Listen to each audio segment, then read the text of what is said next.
बहुत समय पहले की बात है कि तेजता पर्वत पर एक विशाल घना वन स्थित था।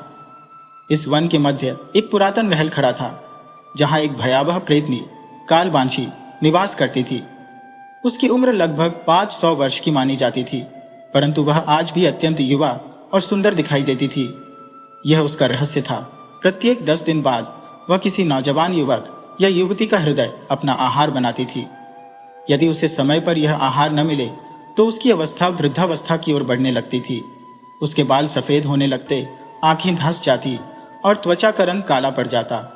इसीलिए वह इस बात का विशेष ध्यान रखती थी कि वह अपनी अवस्था को बनाए रखने के लिए समय समय पर युवा हृदयों का सेवन करे। कुछ समय पूर्व कालबांशी ने राजा कुशाग्र सेन के राज्य वेतालिक में कदम रखा। उसने वहां के वातावरण का भली भांति निरीक्षण किया और पाया कि यह स्थान उसके लिए अत्यंत अनुकूल है। यहाँ नौजवानों की प्रचुरता थी जो उसके भोजन का स्रोत बन सकते थे। कालबांशी ने मन ही मन निश्चय किया कि वह इस राज्य में थोड़े समय के लिए रहेगी, क्योंकि यहाँ उसे हृदयों की कोई कमी नहीं होगी। अपनी गोपनीयता बनाए रखने हेतु दिन में वह एक सुंदर युवती का रूप धारण कर लेती और रात्रि में किसी वृक्ष पर विश्राम करती। कालबांशी ने इस राज्य में निवास करने का दृढ़ संकल्प कर लिया और वहां रहने लगी। वह बहुत सहजता से नौजवानों को अपना शिकार बनाती और उनके हृदय को भक्षण कर लेती। वेतालिक राज्य में उसे अपना कार्य निपटाने में कोई कठिनाई नहीं थी और जब भी उसका मन करता वह किसी भी नौजवान का अंत कर देती थी। दिन ब दिन उसकी कांति और अधिक दैदीप्यमान होती जा रही थी। उसका स्वरूप अत्यंत लुभावना होता जा रहा था और वह निश्चिंत होकर प्रसन्नता का अनुभव कर रही थी, क्योंकि यहाँ उसे अपना भोजन सहजता से प्राप्त हो रहा था। लेकिन जब राजा सागर सेन को यह ज्ञात हुआ कि उसके राज्य में रहस्यमयी हत्याओं का सिलसिला बढ़ रहा है और निरंतर प्रयासों के बावजूद कोई भी हत्यारे का पता नहीं लगा सका है, तो वह अत्यधिक व्याकुल हो उठे। कई दिनों तक इस चिंता में घिरे रहने के बाद उन्होंने अपने वृद्ध पिता प्रकाश सेन के समक्ष इस विषय का उल्लेख किया। प्रकाश सेन ने चिंतन पूर्वक सुना और गंभीरता से बोले, पुत्र, यह अत्यंत चिंताजनक परिस्थिति है। मेरी राय में तुम्हें इस गुत्थी को स्वयं सुलझाने का प्रयास करना चाहिए। यदि राज्य के गुप्तचर और सेनापति इस हत्यारे का पता लगाने में विफल रहे हैं, तो निश्चय ही यह कोई साधारण व्यक्ति नहीं हो सकता। इस प्रकार की नृशंस हत्याएं करना किसी साधारण मानव का कार्य नहीं प्रतीत होता। राजा सागर सेन ने सहमति में सिर हिलाया। तभी उनकी माता ने कहा, पुत्र, मुझे संदेह है कि इस कांड के पीछे कोई अलौकिक शक्ति का हाथ हो सकता है। ऐसी हत्याएं केवल किसी भूत प्रेत या पिशाच का कृत्य प्रतीत होती है। साधारण व्यक्ति तो प्रायः धन या अन्य स्वार्थ की पूर्ति के लिए हत्या करते हैं, परंतु यह हत्यारा मृतकों के हृदय को निकालकर खा जाता है। मुझे डर है कि कहीं यह हमारे राज्य पर कोई अदृश्य संकट का संकेत तो नहीं। सागर सेन ने अपनी माता की ओर देखते हुए कहा, माताश्री, आप ऐसी बातें क्यों कह रही हैं? तभी राजमाता ने उत्तर दिया, यदि यह सच हुआ तो पुत्र, हमें इसके लिए अत्यंत सतर्क रहना होगा। उसी समय एक दासी ने कक्ष में आकर सूचना दी, महाराज, महारानी पद्मिनी ने आपको बुलाया है। सागर सेन ने माता पिता से विदा लेते हुए कहा, माताश्री, पिताश्री, मैंने आज रात से ही इस हत्यारे का पता लगाने का निश्चय कर लिया है। मुझे आशीर्वाद दीजिए कि मैं अपने उद्देश्य में सफल हो सकूं। प्रकाश सेन बोले, पुत्र, हमारा आशीर्वाद सदा तुम्हारे साथ है। सफलता अवश्य तुम्हारे चरण चूमेगी। अपने माता पिता का आशीर्वाद लेकर सागर सेन कक्ष में लौटे, जहां उनकी रानी पद्मिनी प्रतीक्षारत थी। जैसे ही राजा ने कक्ष में प्रवेश किया, रानी पद्मिनी ने कहा, महाराज, क्या यह सत्य है कि आप इस रात को हत्यारे को बंदी बनाने का प्रयास करेंगे? मुझे यह बात सेनापति जी से ज्ञात हुई है। राजा सागर सेन ने गंभीरता से उत्तर दिया, हाँ, यह मेरा कर्तव्य है। अपने राज्य की सुरक्षा हेतु मुझे यह कदम उठाना ही होगा। न जाने कौन है जिसने इस राज्य में प्रवेश कर ऐसा जघन्य कार्य करना प्रारंभ कर दिया है। रानी ने चिंता भरे स्वर में कहा, आप जानते हैं, यह कार्य अत्यंत जोखिम भरा हो सकता है। आपके प्राणों पर भी संकट आ सकता है। राजा ने गंभीर स्वर में उत्तर दिया, रानी, और कोई उपाय शेष नहीं है। मैंने हर संभव प्रयास कर देख लिया है, परंतु हत्यारे तक अब तक कोई पहुंच नहीं सका है। रात के अर्धरात्रि के समय राजा सागरसेन साधारण वेशभूषा में एकाकी राज्य के विभिन्न स्थानों पर निरीक्षण हेतु निकले। उन्होंने पूरे राज्य का भ्रमण किया, परंतु कोई संदिग्ध व्यक्ति दृष्टिगोचर नहीं हुआ। तब उन्होंने राज्य की सीमाओं से लगे वन की ओर प्रस्थान किया। वन के सघन प्रदेश में पहुंचते ही राजा ने एक स्वच्छ स्थल को देखकर वहां ठहरने का विचार किया। चंद्रमा की धवल चांदनी चारों ओर बिखरी हुई थी। पहले तो उन्होंने कुछ सूखी लकड़ियां इकट्ठी की और फिर 2 पत्थरों को रगड़कर अग्नि प्रज्वलित कर दी। वृक्ष के नीचे बैठकर राजा विश्राम करने लगे, परंतु वे निद्रा में नहीं थे। उनका ध्यान हर एक हलचल पर था। वे किसी आहट की प्रतीक्षा कर रहे थे, जिससे कि हत्यारे का कोई संकेत मिल सके, परंतु वन में कोई हलचल न थी। लंबे इंतजार के बाद उनींदापन उन्हें घेरने लगा। अर्धरात्रि का अंतिम पहर निकट आ पहुंचा था। इसी समय एक कालवा, जो वन में विचरण करती थी और झरने के पास अपना डेरा बनाती थी, भोजन कर लौट रही थी। उसने देखा कि जिस वृक्ष पर वह रात्रि बिताती है, उसके नीचे एक रूपवान युवक विश्राम कर रहा था। आग की लपटों की चमक कुशाग्र सेन के मुख पर पड़ रही थी, जिससे उसकी आकृति और भी मोहक प्रतीत हो रही थी। कालवा ने जैसे ही कुशाग्र सेन को देखा, उसकी चेतना खोने लगी। उसके हृदय में अनायास ही आकर्षण का अंकुर फूट पड़ा और वह उसके निकट जा बैठी। वह उसे वैसे निहारती रही जैसे कोई सूरज की प्रथम किरणों की आभा को देखता हो। क्षण भर में उसने अपना रूप बदल लिया और मोरनी का स्वरूप धारण कर लिया। अब कालवा मोरनी के रूप में कुशाग्र सेन को देखती रही, उसकी हर गतिविधि पर दृष्टि जमाए रही। राजा अपनी खोज में लगन से जुटे रहे। उन्हें ज्ञात था कि इसी वन के पास मृतकों के शव मिले थे। इसका अर्थ था कि हत्यारा यही कहीं निवास करता था, किंतु उन्हें कोई ठोस प्रमाण नहीं मिल सका। थककर राजा ने राजमहल लौटने का निर्णय लिया। उन्हें अपने माता पिता और रानी पद्मिनी की चिंता भी सता रही थी। सागरसेन को राजमहल की ओर लौटते देख कालवा उदास हो उठी, पर उसने राजा को रोकने का साहस नहीं किया। उसे ज्ञात था कि वह एक प्रेतनी है और राजा एक साधारण मनुष्य। यदि राजा को उसके असली स्वरूप का पता चल जाता तो संभवतः उसका जीवन संकट में पड़ जाता।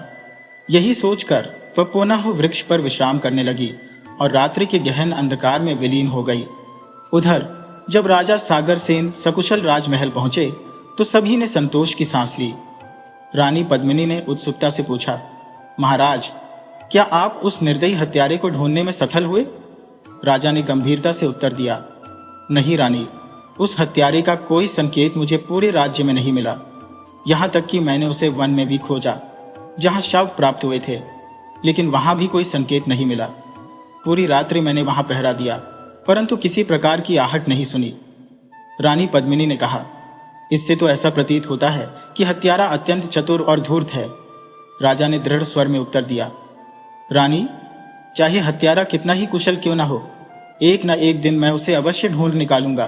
तभी कक्ष के द्वार पर एक सैनिक उपस्थित हुआ और विनम्रता से बोला, महाराज की जय हो, अभी अभी सेनापति महोदय समाचार लेकर लौटे हैं।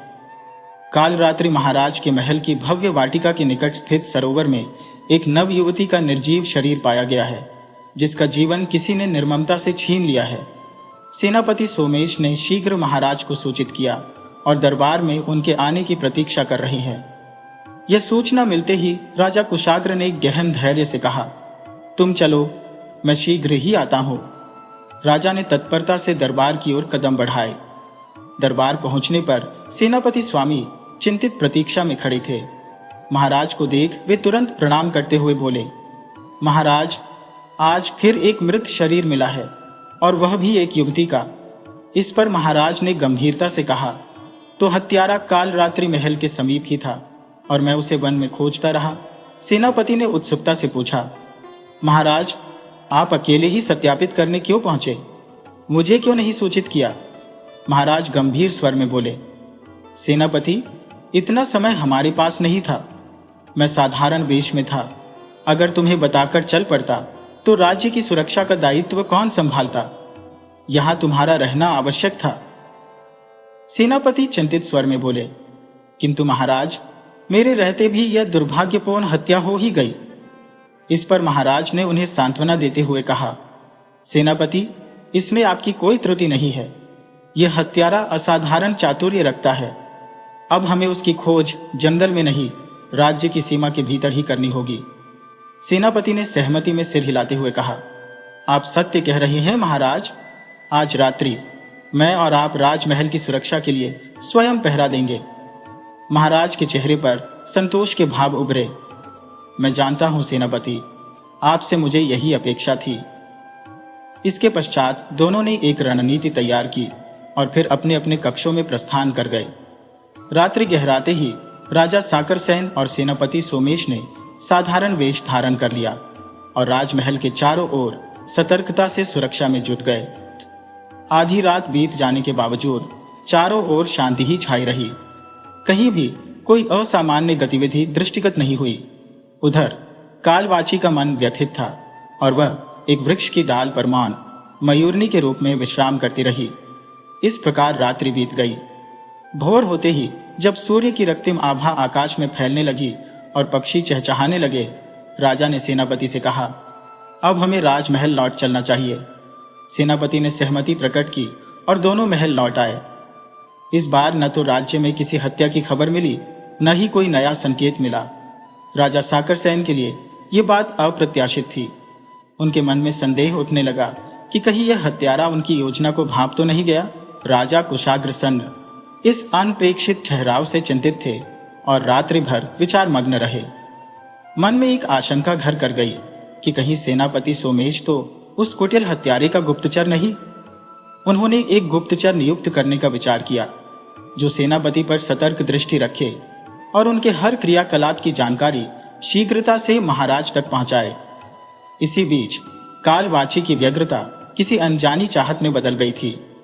उसकी यादों में वह युवक बार बार उभरता, किंतु वह उसे न पास जा सकती थी, न अपने हृदय की बात कह पाती थी। उसे समझ नहीं आ रहा था कि किस प्रकार अपने हृदय का भार उस तक पहुंचाए। ऐसे ही एकाकी मनोदशा में वह रात्रि बिताती रही। प्रातःकाल होते ही महाराज ने अपने गुप्तचरों को आदेश दिया कि वे सेनापति पर पैनी दृष्टि बनाए रखें। गुप्तचर अपनी निगरानी में लग गए और इस प्रकार 5 दिन बीत गए। इस दौरान न तो किसी हत्या का समाचार मिला, न ही सेनापति के किसी षड्यंत्र में संलग्न होने के संकेत प्राप्त हुए। राजा कुशाग्र के संदेह कुछ हद तक शमित हुए, किंतु वह अभी भी पूरी तरह निश्चिंत न हो सके थे। 5 दिन यूं ही बीत गए, परंतु बैतालिक राज्य में अब तक किसी हत्या का समाचार नहीं आया। यह मौन राजा कुशाग्र की व्याकुलता को दिन ब दिन बढ़ाता जा रहा था। उनके सभी गुप्तचरों ने पूरी तसल्ली के साथ यह जानकारी जुटा ली थी कि सेनापति का किसी भी हत्या में कोई हाथ नहीं था। यद्यपि राजा का संदेह सेनापति से दूर हो गया था, फिर भी उनका मन असमंजस और चिंता से मुक्त नहीं हो पा रहा था। उधर कालवाची, जो कि मानव हृदय का आहार नहीं कर रही थी, धीरे धीरे निर्बल होती जा रही थी। उसके चेहरे की मोहक आभा और दिव्यता भी मुरझाने लगी थी। वह एक वृक्ष पर मोरनी के रूप में निष्क्रिय पड़ी रही कि अचानक एक कठफोड़वा पास आकर उसकी निकटता में बैठ गया। उसने पक्षियों की बोली में कालवाची से कुछ कहा, पर कालवाची को इस भाषा की समझ नहीं थी। इसलिए उसने कठफोड़वे को मनुष्य की भाषा समझने योग्य बनाने के लिए स्वयं भी युवती का रूप धारण कर लिया। कठफोड़वे के लिए यह परिवर्तन आश्चर्यजनक था। उसने अब मनुष्य की भाषा में कालवाची से पूछा, तुम कौन हो और इस वृक्ष पर ऐसी अचेत क्यों पड़ी हो? तुम्हारा स्वास्थ्य भी ठीक प्रतीत नहीं होता, और यह स्वरूप बदलने की क्षमता तुम्हारे पास कहां से आई? कालवाची ने उसे मुस्कुराते हुए देखा और बोली, तुम इतने सारे प्रश्न एक साथ पूछ रहे हो, कैसे उत्तर दूं? पहले धैर्य रखो, सब बताती हो। लेकिन उससे पहले मैं तुम्हें एक सुंदर सा नाम देना चाहती हूँ। कठफोड़वा तुरंत बोला, मेरे नाम की चिंता छोड़ो, मुझे तुम्हारा परिचय जानने की उत्कंठा हो रही है। मेरी जिज्ञासा को शांत करो। इस पर कालवाची ने हंसकर कहा, अगर तुमसे बातचीत करनी है तो तुम्हें कोई नाम देना आवश्यक है। कैसे पुकारूं तुम्हें? कठफोड़वा सहमत होते हुए बोला, ठीक है, मुझे करण कह सकती हो। अब कृपया मेरे सवालों का जवाब दो। कालवाची मुस्कुराई, तो आज से तुम्हारा नाम करण है। ये नाम कैसा लगा? करण ने खुशी से कहा। बहुत सुंदर है। अब बताओ तुम कौन हो और यहाँ क्यों हो? कालवाची गंभीर होकर बोली, मैं एक मायावी अस्तित्व हूँ जिसका इस संसार में कोई परिवार नहीं है। मेरे माता पिता कौन थे, कहाँ से आए थे, इसका मुझे कोई ज्ञान नहीं है। एक वृद्ध दासी ने ही मुझे पाला था। उसने मुझे बताया था कि जीवन को बनाए रखने के लिए मुझे किसी मनुष्य का हृदय भक्षण करना होगा। बचपन में वह स्वयं मेरे लिए यह कार्य करती थी, परंतु जब मैं युवा हुई तो मुझे यह काम स्वयं करना पड़ा। अब वह दासी इतनी वृद्ध और असहाय हो गई है कि अब वह मुझे अपने हृदय का आहार बनने को कहती है। तेरे लिए मर मिटने की अभिलाषा मुझे अंतर्मन तक वेहबल करती है। यह आखिरी चाह यदि पूरी न कर सको तो वह दासी का निवेदन अस्वीकार कर पाना मेरे लिए कठिन हो गया था। मैंने उसके हृदय को उसकी देह से पृथक कर उसे निगल लिया और उसकी देह को अग्नि को अर्पण कर दिया ताकि उसकी आत्मा कहीं भटक न जाए। 5 शताब्दियों से मैं इस लोक में विचर रही हूँ। पहले तिलचट्टा पर्वत श्रृंखला के एक प्राचीन महल में निवास करती थी, किंतु एक दिन यहाँ आकर मैंने इस राज्य को अपना ठिकाना बना लिया। यहाँ मुझे अपनी भूख शांत करने के लिए पर्याप्त मात्रा में आहार मिलता था। एक रात इस वृक्ष की छांव में एक युवक को विश्राम करते देखा और उस पर अपना हृदय हार बैठी। तभी से मानो मैं इस वृक्ष पर अचेत सी पड़ी हो। कई दिनों से आहार नहीं किया, इसीलिए अब यह अवस्था हो गई है। यदि मैं 10 दिन किसी मानव के हृदय का सेवन न करूं तो वृद्धावस्था की परछाइयां मुझ पर छाने लगती है। मेरा कोमल तन कुम्हला जाता है, बाल श्वेत हो जाते हैं और अब मेरी देह को आहार की आवश्यकता है। इतना कहकर कालवाजी मौन हो गई। कठफोड़वा के जैसे प्राण ही निकल गए हो। भयभीत होकर उसने पूछा, कहीं तुमने मुझे मानव इसीलिए तो नहीं बनाया ताकि मेरे हृदय का भक्षण कर सको? अगर ऐसा है तो कृपा कर मुझे मेरे पूर्व रूप में वापस कर दो। मैं तुम्हें वचन देता हूं कि इस वृक्ष पर फिर कभी नहीं आऊंगा और तुमसे कोई प्रश्न भी नहीं करूंगा। कालवाजी मुस्कुराई और बोली, अगर मैं ऐसा करना चाहती तो तुम्हें अपने बारे में यह सब क्यों बताती? मैं असहाय महसूस करती हो, उस युवक से प्रेम करने लगी हो, परंतु उसे यह बता नहीं सकती। मेरी व्यथा का यही कारण है। कठफोड़वा बोला, तुम जो स्वयं को पीड़ा में झोंक रही हो यह सही नहीं है। पहले अपना आहार ग्रहण करो। दुर्बलता के साथ तुम कुछ नहीं कर पाओगी। यदि तुम उस युवक से प्रेम करती हो तो जाकर अपने हृदय की बात उसे कहो। कालवाजी ने उत्तर दिया, पर वह एक मनुष्य है और मैं एक प्रेतनी। हमारा संग कभी संभव नहीं है। कठफोड़वा बोला, उस युवक को कैसे पता चलेगा कि तुम प्रेतनी हो जब तक तुम स्वयं उसे यह न बताओ? कालवाजी गहन विचार में डूब गई और बोली, तो क्या यह उसके साथ छल नहीं होगा? कठफोड़वा ने कहा, यह छल नहीं, प्रेम है। प्रेम में सब कुछ उचित होता है। कालवाजी ने कहा, मैं इस धारणा को नहीं मानती। पहले आहार लेती हो, उसके बाद इस विषय पर विचार करेंगे।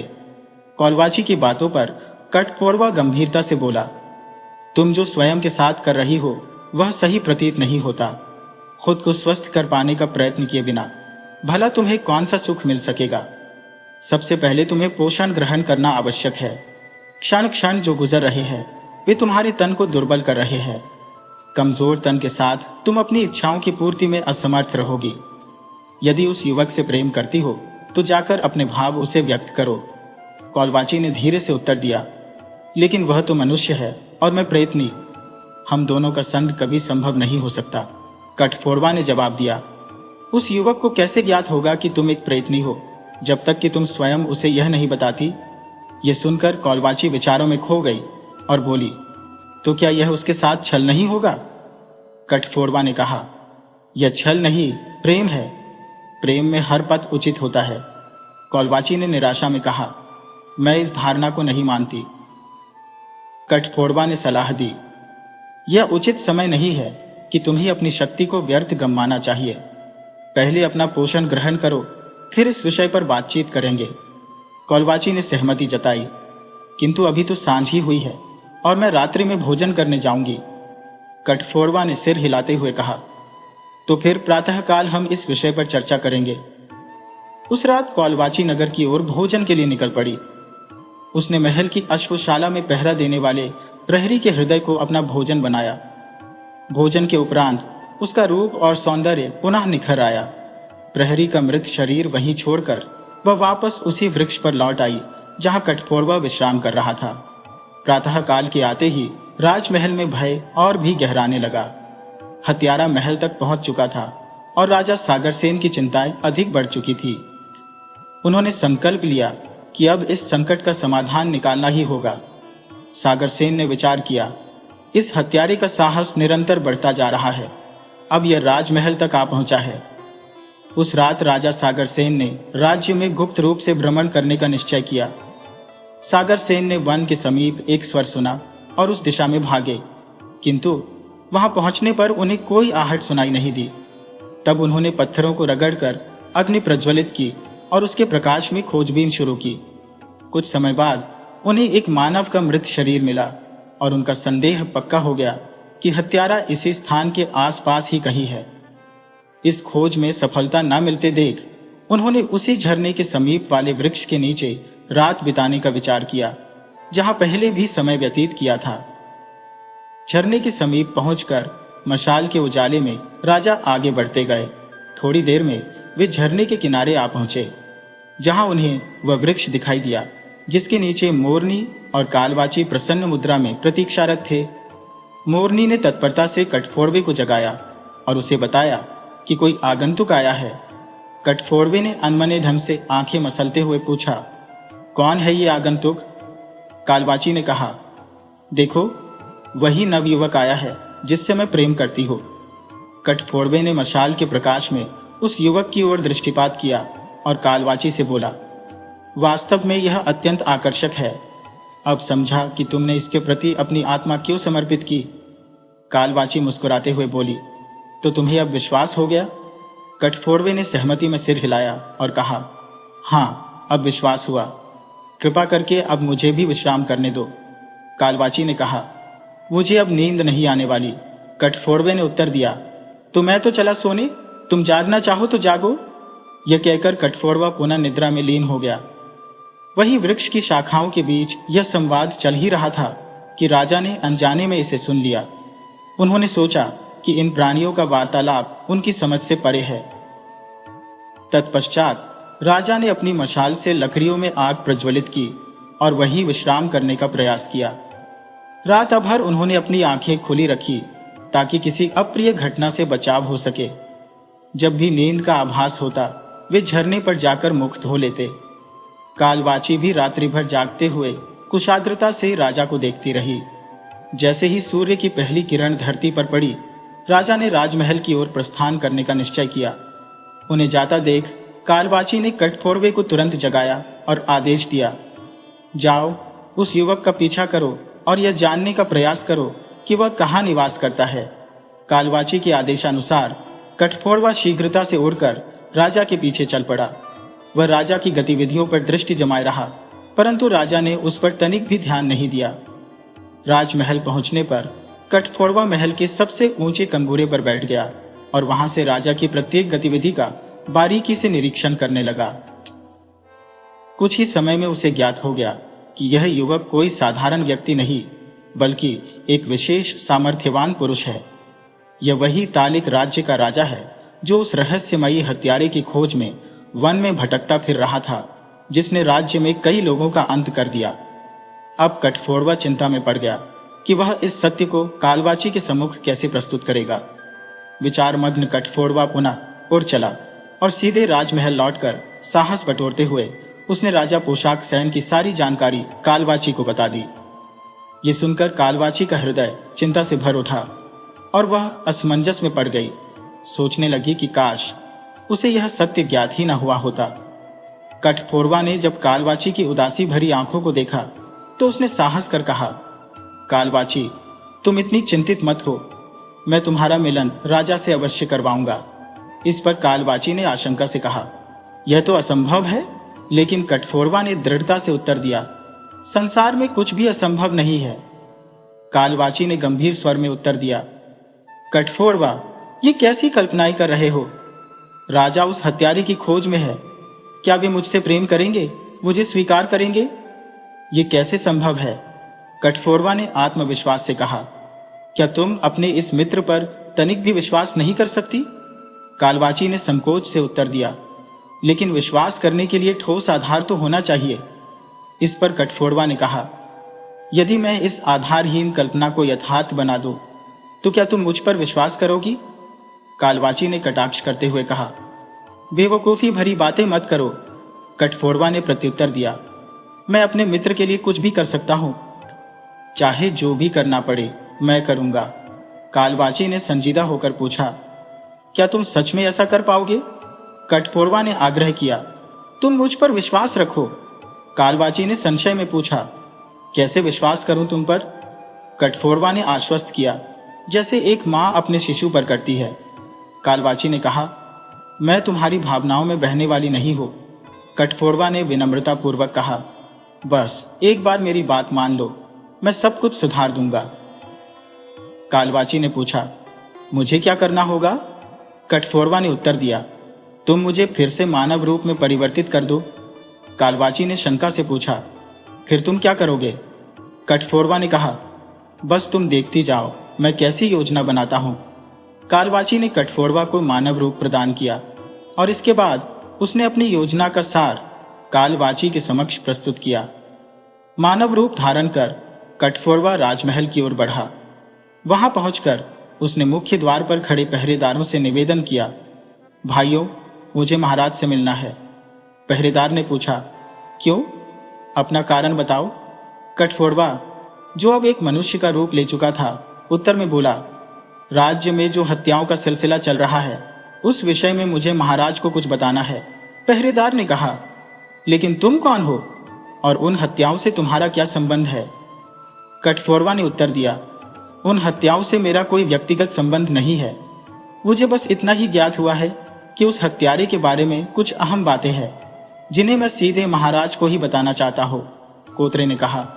पहले पहरेदार ने संदेहपूर्ण स्वर में पूछा, क्या तुम्हारे पास इसका कोई ठोस प्रमाण है? कोतरे ने उत्तर दिया, यह जानकारी केवल महाराज को बताना उचित समझता हूं, तुम पर पूरा विश्वास नहीं कर सकता। यह सुनकर दूसरा पहरेदार बोला, ठीक है, तुम यही रुको, मैं तुरंत महाराज को तुम्हारा संदेश देता हूं। इतना कहकर पहरेदार भीतर चला गया और राजमहल के भीतर जाकर महाराज के पास पहुंचा। सिर झुकाकर बोला, महाराज की जय हो। एक व्यक्ति मुख्य द्वार पर उपस्थित है और कहता है कि वह हत्यारे के बारे में कुछ विशेष जानकारी साझा करना चाहता है। महाराज कुशाग्र सेन ने यह सुनते ही चौंकते हुए कहा, हत्यारे के बारे में कुछ बताना चाहता है, जाओ उसे शीघ्र अतिशीघ्र भीतर लाओ। मैं उसी क्षण उससे भेंट करना चाहता हूं। उसे अतिथि कक्ष में ले जाकर प्रतीक्षा करने को कहो, मैं शीघ्र ही वहां पहुंचता हूं। कुशाग्र सेन के आदेशानुसार पहरेदारों ने कोतरे को अतिथि कक्ष में बैठा दिया। कोतरे वहां बैठकर महाराज की प्रतीक्षा करने लगा। कुछ ही समय पश्चात महाराज कुशाग्र सेन अतिथि कक्ष में पहुंचे और मुस्कुराते हुए बोले, मैं आपका नाम जान सकता हूं? कोतरे ने उत्तर दिया, महाराज, मेरा नाम कोतरे है। कुशाग्र सेन ने तत्परता से पूछा, तो आपको उस हत्यारे के बारे में क्या ज्ञात हुआ है? कोतरे ने जवाब दिया, महाराज, मैंने केवल इतना सुना है कि उस हत्यारे को एक युवती ने देखा था। उसी युवती ने मुझसे इस विषय में बात की थी। महाराज ने उत्सुकता से पूछा, वह युवती कहाँ है? क्या तुम उसके निवास स्थान के बारे में जानते हो? कोतरे ने कहा, महाराज, वह मुझे वन में मिली थी और तभी उसने मुझसे इस विषय में चर्चा की थी, परंतु उसका स्थायी निवास स्थान मुझे ज्ञात नहीं है। महाराज कुशाग्र सेन ने कुछ सोचा, फिर बोले, यदि तुम्हें नहीं पता कि वह युवती कहाँ रहती है, तो उस हत्यारे के बारे में मुझे कैसे पता चलेगा? कोतरे ने विनम्रता पूर्वक कहा, महाराज, वह युवती वन में अक्सर लकड़ी इकट्ठा करने आती है, तभी उसने मुझसे यह जानकारी साझा की थी। महाराज ने पूछा, तो क्या तुम मुझे उस युवती से मिलवा सकते हो? कोतरे ने कहा, महाराज, यदि आपको उपयुक्त लगे तो मैं कल उसे राजमहल में लेकर आ सकता हूं। महाराज ने सतर्कता से कहा, नहीं, उसे राजमहल लाने की गलती मत करना। मैं नहीं चाहता कि इस मामले की भनक किसी और को लगे। यदि इस बात का हत्यारे को आभास हो गया तो वह सतर्क हो जाएगा और उसे पकड़ना कठिन हो जाएगा। कोतरे ने कहा, महाराज, तो फिर आपका क्या आदेश है? महाराज ने गहरी सोच में कहा, मैं उस युवती से एकांत में मिलना चाहूंगा।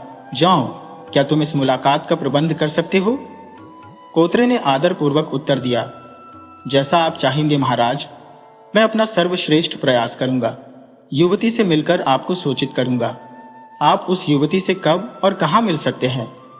राजा सागरसेन ने गहनता से सोचा और बोले, यही उचित होगा कि तुम शीघ्र उस युवती से भेंट कर मेरे मिलने का समय निश्चित करो। कोतरे ने आदरपूर्वक कहा, जी महाराज, आपके आदेश का पालन करूंगा। महाराज ने गंभीरता से कहा, तो अब तुम यहां से प्रस्थान करो और ध्यान रखना कि इस विषय की जानकारी किसी को भी ना हो। पहरेदारों को भले ही तुमने सच बताया, लेकिन अब उनसे कहो कि वह जानकारी एक बहाना था ताकि तुम मुझसे मिल सको। कोतरे ने उत्तर दिया, जी महाराज, जैसा आप चाहते हैं मैं वही करूंगा। इतना कहकर वह राजमहल से निकल गया और जाते समय पहरेदारों से वही बात कही जो महाराज ने निर्देशित किया था। वन पहुंचकर कोतरे ने कालवाची देवी को देखा और आदरपूर्वक कहा, आप अपने रूप को संवार लीजिए देवी, क्योंकि महाराज आपसे मिलना चाहते हैं। यदि आप उन्हें प्रभावित कर सकी तो आपका सपना साकार होने में विलंब नहीं होगा। कालवाची बोली, कोतरे, क्या तुम सच कह रहे हो? कोतरे ने दृढ़ता से कहा, हाँ कालवाची देवी, मैं सच कह रहा हूं। कालवाची संकोच में बोली, परंतु मैं महाराज के समक्ष कैसे जाऊंगी? मेरे पास इतना साहस नहीं है।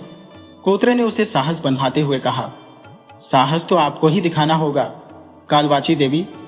उसने हल्की सांस लेते हुए उत्तर दिया, ठीक है, मैं प्रयास करूंगी, किंतु महाराज मुझसे कब मिलना चाहते हैं? कोतरे ने कहा, जब भी आप कहें मैं उन्हें संदेश भेज दूंगा कि वह आपसे कल ही मिल सकते हैं।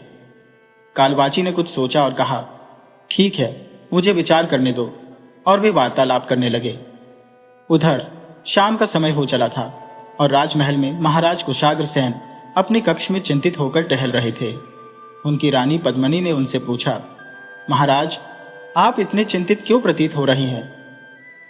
राजा कुशाग्रसेन गहरी सांस लेते हुए बोले, रानी, क्या कहूं, राज्य में हो रही इन घटनाओं का कोई समाधान नहीं सोच रहा है।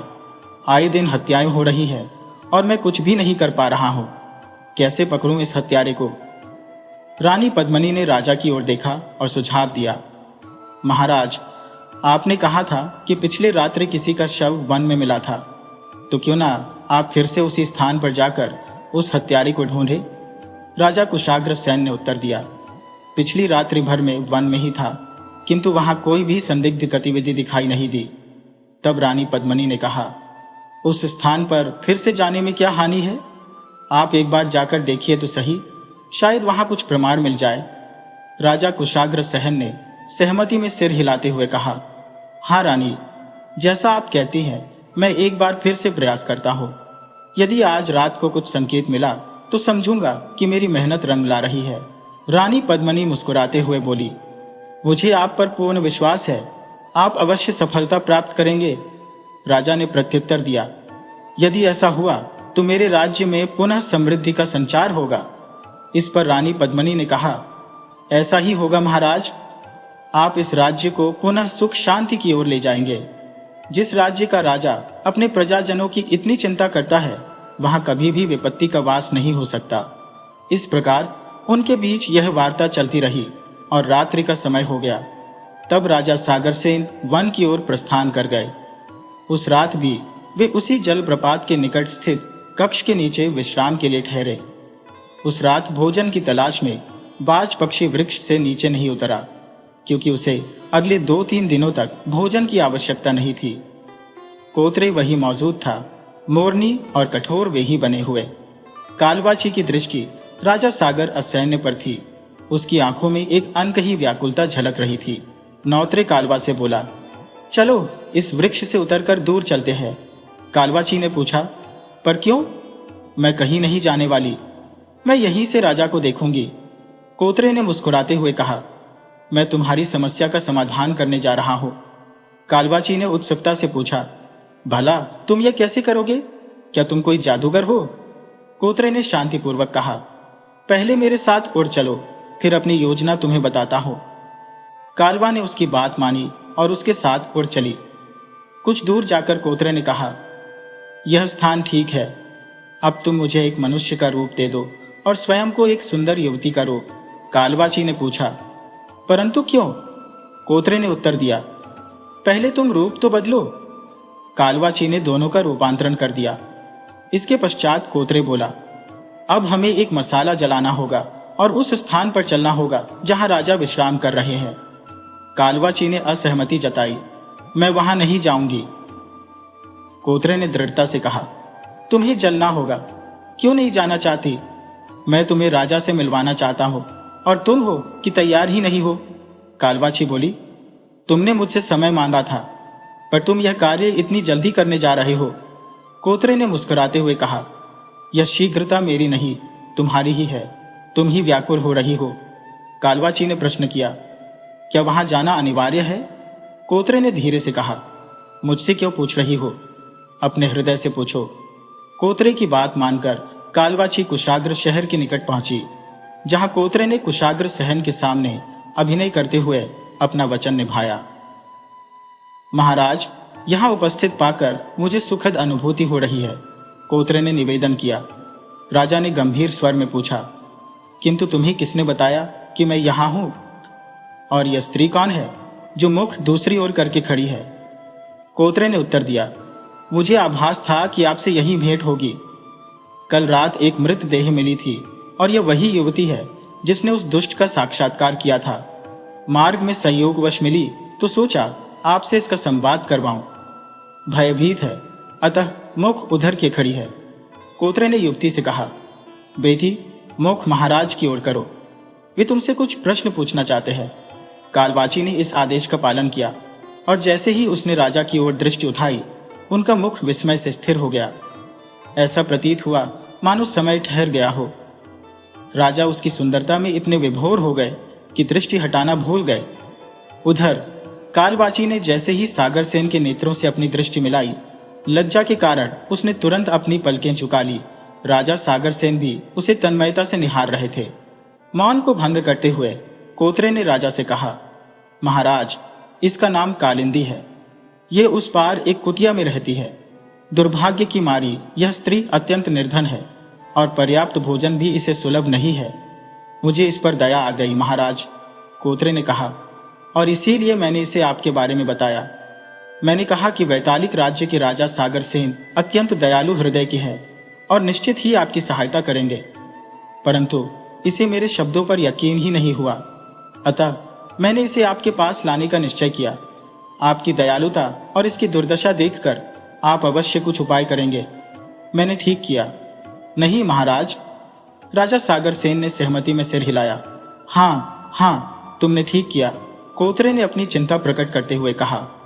मुझे भय है महाराज, इस युवती का वन में निवास है, कहीं इसकी सुरक्षा पर कोई संकट न आ जाए। इस पर राजा ने सोचा, तो इसके संरक्षण हेतु क्या किया जाए? कोतरे ने सुझाव दिया, महाराज, क्यों न इसे राजमहल में दासी बनाकर अपने संग ले जाया जाए? राजा ने विचारपूर्ण स्वर में कहा, ऐसा करना अभी संभव नहीं प्रतीत होता। कोतरे ने उत्सुकता से पूछा, महाराज, परंतु क्यों? राजा ने उत्तर दिया, क्योंकि इतनी शीघ्रता में किसी पर विश्वास नहीं किया जा सकता।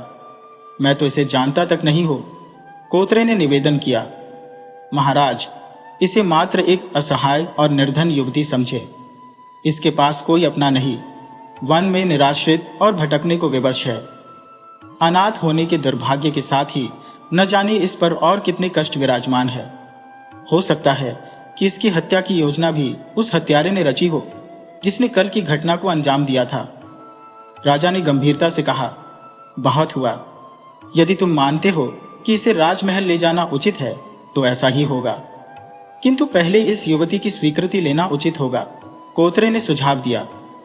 महाराज, आप ही क्यों न इससे पूछ लें।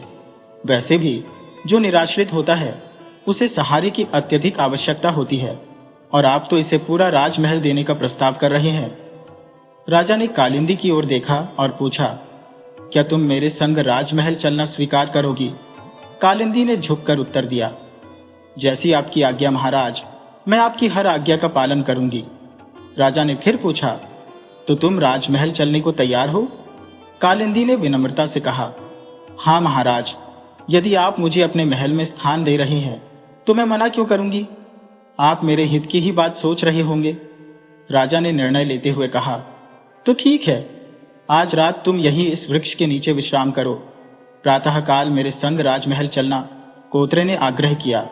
महाराज, आप भी विश्राम कीजिए, बाकी बातें सुबह भी हो सकती हैं। किंतु राजा सागर सेन ने मना कर दिया। नहीं, मुझे अभी इसी समय कालिंदी से उस हत्यारे के विषय में पूछताछ करनी है। राजा सागर सेन ने गंभीर स्वर में कहा, मैं तो यूं भी रात्रि भर जागने का निश्चय कर चुका हूं। मुझे उस हत्यारे के विषय में जानना अत्यंत आवश्यक है। कालिंदी ने तुरंत कहा, महाराज, यदि आप राज्य की भलाई हेतु जाग सकते हैं तो हम दोनों भी आपके साथ रात्रि जागरण कर सकते हैं। राजा ने मुस्कुराते हुए उत्तर दिया, कालिंदी, तुम तो एक युवती हो और कोमल मनुष्य का स्वभाव थकान से कमजोर हो जाता है। बेहतर होगा कि तुम विश्राम करो। कालिंदी ने आत्मविश्वास से कहा, महाराज, मैं उन सामान्य युवतियों में से नहीं जो थोड़ी थकान में घबरा जाए। यद्यपि मैं अनाथ और निर्धन हूं, परंतु मैंने संघर्ष करना सीखा है। राजा उसकी निडरता से प्रभावित होकर बोले, तुम्हारे जैसे साहसी व्यक्तित्व इस राज्य के लिए अनमोल है। कालिंदी ने शंकालु स्वर में कहा, महाराज, क्या आप मेरा उपहास कर रही हैं? राजा ने संजीदगी से कहा, नहीं कालिंदी, मैं सत्य कह रहा हूं। कालिंदी ने सहमति में सिर हिलाया और उत्तर दिया, मुझे आपके शब्दों पर पूर्ण विश्वास है। कोतरे ने इस बीच याद दिलाया, महाराज, आपने कालिंदी से उस हत्यारे के विषय में पूछताछ करनी थी। राजा ने संयम से कहा, हां, मैं पूछूंगा। थोड़ा धैर्य रखो। इस पर कोतरे मुस्कुराते हुए बोला, महाराज, मुझे तो लगता है कि कालिंदी को देखकर आपका धैर्य विचलित हो रहा है। राजा ने ध्यान केंद्रित करते हुए कालिंदी से प्रश्न किया, कालिंदी, बताओ, उस हत्यारे के विषय में तुम क्या जानती हो? वह पुरुष है या स्त्री? कालिंदी ने कहा, महाराज, वह एक पुरुष है और उसका चेहरा अत्यंत विकराल है। राजा ने पूछा, वह हत्या के लिए किस प्रकार का अस्त्र प्रयोग करता है? कालिंदी ने उत्तर दिया, वह कोई शस्त्र का उपयोग नहीं करता। अपने हाथों को विचित्र रूप से फैलाकर दूर से ही अपने शिकार की ओर बढ़ता है और उसके सीने को फाड़कर हृदय निकाल लेता है। राजा ने आगे पूछा, और इसके बाद वह उन मृतकों का क्या करता है? कालिंदी ने भयभीत स्वर में कहा, मुझे यह ज्ञात नहीं महाराज। मैं इतनी भयभीत थी कि वहां से भाग खड़ी हुई। मुझे आशंका थी कि यदि उसने मुझे देख लिया तो मेरा भी वही हश्र होगा। राजा ने सहमति में सिर हिलाते हुए कहा, तुमने सही किया, परंतु क्या तुम उसकी कदकाठी या किसी विशिष्ट पहचान का विवरण दे सकती हो? कालिंदी ने संजीदगी से कहा, महाराज, उस रात वन में घना अंधकार फैला था। केवल चांद की मध्यम रोशनी ही दृश्य स्पष्ट कर रही थी और जितना मैंने देखा वो सब आपको बता दिया। मैं उस हत्यारे से काफी दूरी पर थी, इस कारण और अधिक जानकारी नहीं दे पाऊंगी। राजा सागर सेन ने हल्की मुस्कान के साथ उत्तर दिया, तुम्हारी साहसिकता और संजीदगी के लिए धन्यवाद कालिंदी। उस रात वे तीनों लंबे समय तक संवाद करते रहे और जब भोर का प्रकाश फैला तो उन्होंने राजमहल के लिए प्रस्थान का निश्चय किया। जब कोतरे भी उनके साथ चलने के लिए तत्पर हुआ तो महाराज सागर सेन ने हैरान होते हुए कहा, कोतरे, तुम हमारे साथ क्यों चलना चाहते हो? तुम्हारा निवास तो राज्य के भीतर ही है। कोतरे ने झिझकते हुए कहा, जी महाराज, मेरा मन राजमहल जाने को लालायित है। इस पर राजा ने सख्त स्वर में कहा, अभी तुम्हारी आवश्यकता नहीं है। आवश्यकता पड़ने पर मैं तुम्हें अपने सैनिकों के माध्यम से बुलवा लूंगा। जाने से पहले अपने निवास स्थान का उल्लेख कर जाओ। कोतरे का चेहरा विषम परिस्थिति में पड़ गया, जैसे उसे अपने निवास का नाम बताने में संकोच हो रहा हो। तभी कालिंदी बोली, महाराज, कोतरे आपके राज्य में ही निवास करता है। एक दिन मैं उससे काम मांगने पहुंची थी। वहां उसकी पत्नी ने मुझसे बड़ा कठोर व्यवहार किया था और मुझे वहां से भगा दिया था। राजा सागर सेन ने कोतरे की ओर देखकर प्रश्न किया, कोतरे, क्या तुम्हारी पत्नी इतनी निर्दयी है? कोतरे ने एक नाटकीय अंदाज में उत्तर दिया, महाराज, मेरी पत्नी का स्वभाव कुछ कठिन अवश्य है। वह अत्यधिक भारी और विचित्र काया की धनी है। उसे सुंदर रूप से ईर्ष्या है और मेरे सामने किसी रूपसी का आना उसे सहन नहीं होता। इसी कारण उसने कालिंदी को अपने निवास से भगा दिया। राजा मुस्कुराए और बोले, तो तुमने ऐसी विचित्र स्वभाव वाली से विवाह क्यों कर लिया? कोतरे ने झेंपते हुए कहा, महाराज, ये व्यवस्था तो नियति की ही थी, कौन अपने भाग्य को टाल सकता है? कोतरे ने सिर झुकाए हुए कहा, महाराज, मेरे पिता अत्यंत धनी व्यक्ति थे, जबकि मैं साधनहीन था। उन्होंने मुझे संपत्ति का प्रलोभन दिया और मैंने उस लोभ में आकर उनकी असुंदर कन्या से विवाह कर लिया। अब इस निर्णय पर गहरा पछतावा है। महाराज सागर सेन ने उत्सुकता से कहा, तो इसी कारण तुम अपने निवास स्थान वापस नहीं जाना चाहते? कोतरे ने निराशा भरे स्वर में कहा, अब क्या कहूं महाराज, क्रूरता तो सहन कर भी लेता, लेकिन उसकी बोली इतनी कटु है कि कानों में रुई ठूंसनी पड़ती है। उसका स्वभाव ऐसा है कि मेरे वहां रहते ही हम झगड़ते रहते हैं। इसी कारण मैंने झूठ कहा कि मुझे अब राजमहल में नौकरी मिल गई है, ताकि वहां से दूर रह सकूं। राजा सागर सेन मुस्कुराते हुए बोले, यदि तुम्हारी इतनी ही कठिनाई है तो तुम हमारे साथ राजमहल में क्यों नहीं चले आते? कोतरे प्रसन्नता से उछल पड़ा और खुशी से चिल्लाया, महाराज की जय हो, आपने मेरा जीवन ही बदल दिया। अब कम से कम उस हथनी की शक्ल मुझे देखने को तो नहीं मिलेगी। राजा ने थोड़ी नाराजगी से कहा, बस बहुत हुआ। यदि तुमने अपनी पत्नी का अनादर करने का सिलसिला जारी रखा तो मैं तुम्हें साथ नहीं ले जाऊंगा। कोतरे तुरंत संभलते हुए बोला, क्षमा करें महाराज, मैं तो मजाक कर रहा था। वह तो साक्षात लक्ष्मी का अवतार है, जैसे स्वर्ग की अप्सरा हो। उनसे सुंदर और कौन हो सकता है?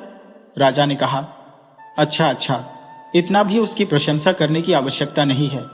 याद रखना, इस प्रकार की बात आगे से न दोहराना।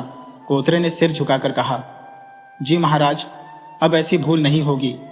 और सभी प्रसन्न मन से राजमहल की ओर प्रस्थान कर गए। कुछ समय पश्चात जब वे सब राजमहल के नजदीक पहुंचे तो महाराज सागर सेन ने कालिंदी और कोतरे को राजमहल के आसपास बने एक भव्य शीश महल में ठहराने का निर्देश दिया। ये वही शीश महल था जहां राजमहल की प्रसिद्ध नर्तकी मत्स्यगंधा अपनी सेविकाओं के साथ निवास करती थी। महाराज चाहते थे कि कालिंदी को राजमहल में प्रवेश न दिया जाए, ताकि किसी को यह जानकारी न हो कि कालिंदी उस हत्यारे के विषय में कुछ जानती है। शीश महल पहुंचने पर महाराज ने मत्स्यगंधा को बुलवाया और जब वह उनके समक्ष उपस्थित हुई तो उन्होंने कहा, यह कालिंदी है।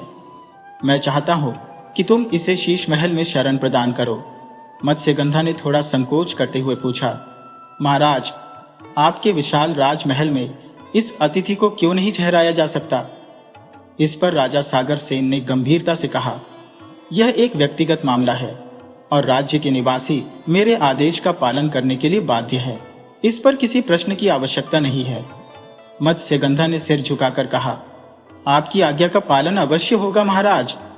इस प्रकार कालिंदी और कोतरे दोनों को शीश महल में शरण दी गई। दोनों इस शाही आतिथ्य से अत्यंत प्रसन्न थे। कालिंदी के लिए एक अलग कक्ष का प्रबंध किया गया और राजा ने उनके लिए कीमती आभूषण और रेशमी वस्त्र भी भेजे। हालांकि जब मत्स्यगंधा की सेविका भोजन लेकर कालिंदी के कक्ष में पहुंची तो कालिंदी ने भोजन लेने से इनकार कर दिया। उधर कोतरे ने भी भोजन अस्वीकार कर दिया। मत्स्यगंधा यह सुनकर चकित रह गई। उसने अनुमान लगाया कि शायद वे साधारण जन है और ऐसे समृद्ध भोजन के अभ्यस्त नहीं होंगे। इसीलिए अगले दिन उनके लिए सामान्य भोजन भिजवाया, किंतु इस साधारण भोजन को भी दोनों ने ग्रहण नहीं किया। दरअसल कालिंदी स्वयं एक कालवाची थी जो साधारण मानव आहार ग्रहण नहीं कर सकती थी, और कोतरे एक कठफोड़वा था जिसके बारे में मत्स्यगंधा अनजान थी। यह स्थिति मत्स्यगंधा के लिए चिंता का कारण बन गई और उसने इस विषय पर महाराज से संवाद करने का निश्चय किया। राजमहल पहुंचने पर उसने सागर सेन को पूरी घटना से अवगत कराया, किंतु सारा वृत्तांत सुनने के बाद भी सागर सेन तनिक भी चकित नहीं हुए। उन्होंने शांति से कहा, मत्स्यगंधा, वह एक निर्धन कन्या है। उसके भाग्य में 2 वक्त का भोजन भी शायद ही लिखा था। जीवन भर भूखी रहकर सोने की आदत पड़ गई होगी और अब अचानक इतना राजसी भोजन देखकर उसकी रुचि नहीं बन पाई होगी। मत्स्यगंधा ने संदेह व्यक्त करते हुए कहा, महाराज, यह कैसे संभव है? उन्हें 2 दिन हो चुके हैं और उन्होंने कुछ भी ग्रहण नहीं किया है। कोई इतना समय बिना भोजन के कैसे रह सकता है? सागर सेन ने गहरी सोच में कहा, यह तो सचमुच चिंता का विषय है। मत्स्यगंधा बोली, यही बात कहने के लिए ही तो मैं आपके पास आई हूं। उसी समय महारानी पद्मिनी का कक्ष में प्रवेश हुआ। उन्होंने मत्स्यगंधा से उसकी उपस्थिति का कारण पूछा तो मत्स्यगंधा ने उन्हें पूरी स्थिति बताई। यह सुनकर पद्मिनी को आश्चर्य हुआ और उन्होंने महाराज से कहा, महाराज, कहीं ऐसा तो नहीं कि कालिंदी के रूप में हमने किसी संकट को आमंत्रित कर लिया हो? महाराज सागर सेन गंभीर होकर बोले, यह स्थिति तो अब जटिल होती जा रही है। मुझे भी कालिंदी को लेकर चिंता होने लगी है।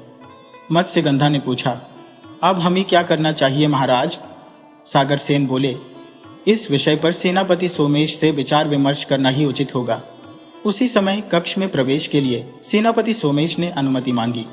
महाराज ने उन्हें भीतर बुलाया और सेनापति ने आकर सूचना दी, महाराज, बीती रात एक युवक की निर्मम हत्या हो गई है। हत्यारे ने उसके हृदय को भी निकाल लिया। यह सुनकर महाराज सागर सेन की चिंता और बढ़ गई। सेनापति सोमेश बोले, महाराज, इस विषय पर गंभीरता से विचार करना आवश्यक है। अब उस हत्यारे को पकड़ना अनिवार्य हो गया है। हम यूं हाथ पर हाथ धरकर नहीं बैठ सकते। तभी मत्स्यगंधा ने पूछा, सेनापति सोमेश, आप इतने व्यग्र क्यों हैं?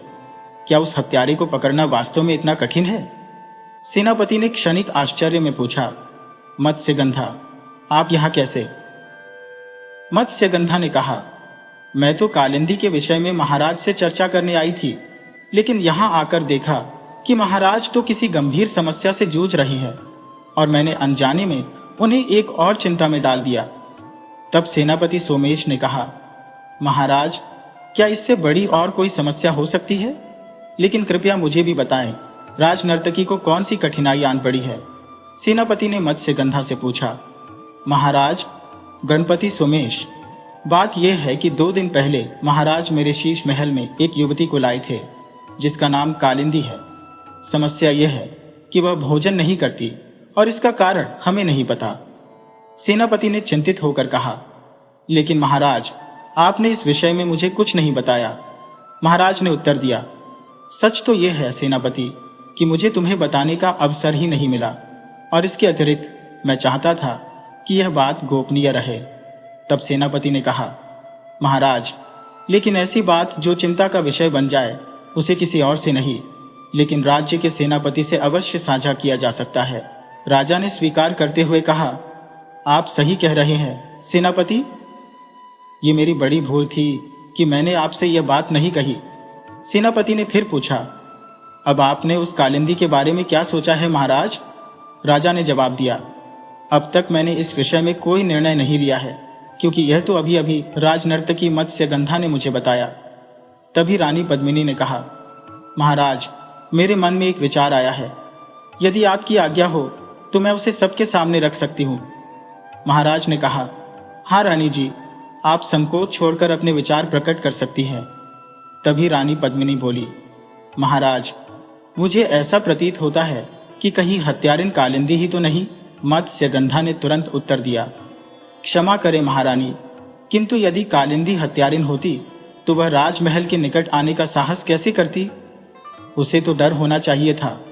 सेनापति सोमेश, जो विचारमग्न दिख रहे थे, बोले, क्या ऐसा संभव नहीं कि वह हमारे राज्य के गुप्त रहस्यों को जानने आई हो?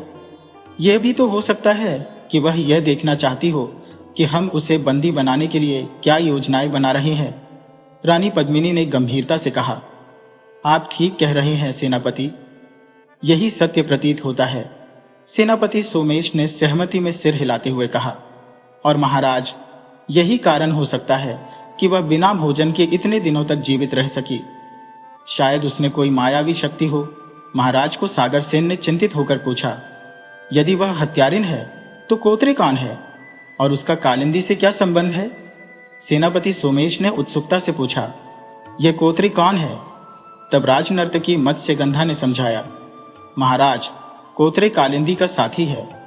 वह कहता है कि उसकी पत्नी बहुत निर्दयी है और इस कारण उसने महाराज से कालिंदी के निकट रहने की अनुमति मांगी थी, जो महाराज ने दे दी। राजा ने सिर हिलाते हुए कहा, हाँ, उसने मुझसे यही कहा था। सेनापति सोमेश ने गहरी सोच में डूबकर कहा, महाराज, मुझे यह दोनों संदिग्ध लगते हैं। संभव है कि दोनों मिलकर कोई गहरा षड्यंत्र रच रहे हो। हमारे राज्य में हो रही हत्याओं का असली कारण यही दोनों हो सकते हैं। महाराज ने गहरी चिंता से कहा। अब तो मुझे भी ऐसा ही लग रहा है। राजनर्तकी ने फिर पूछा, महाराज, क्या आपके पास ऐसा कोई प्रमाण है जो यह सिद्ध कर सके कि दोनों षड्यंत्र रच रहे हैं? राजा ने निराश होकर कहा, नहीं, मेरे पास ऐसा कोई ठोस प्रमाण नहीं है। रानी पद्मिनी बोली, हमें तो कोई योजना बनानी होगी जिससे यह स्पष्ट हो सके कि वे राज्य के शत्रु हैं। राजनर्तकी ने उत्सुकता से पूछा, किंतु ऐसी क्या योजना बनाई जा सकती है?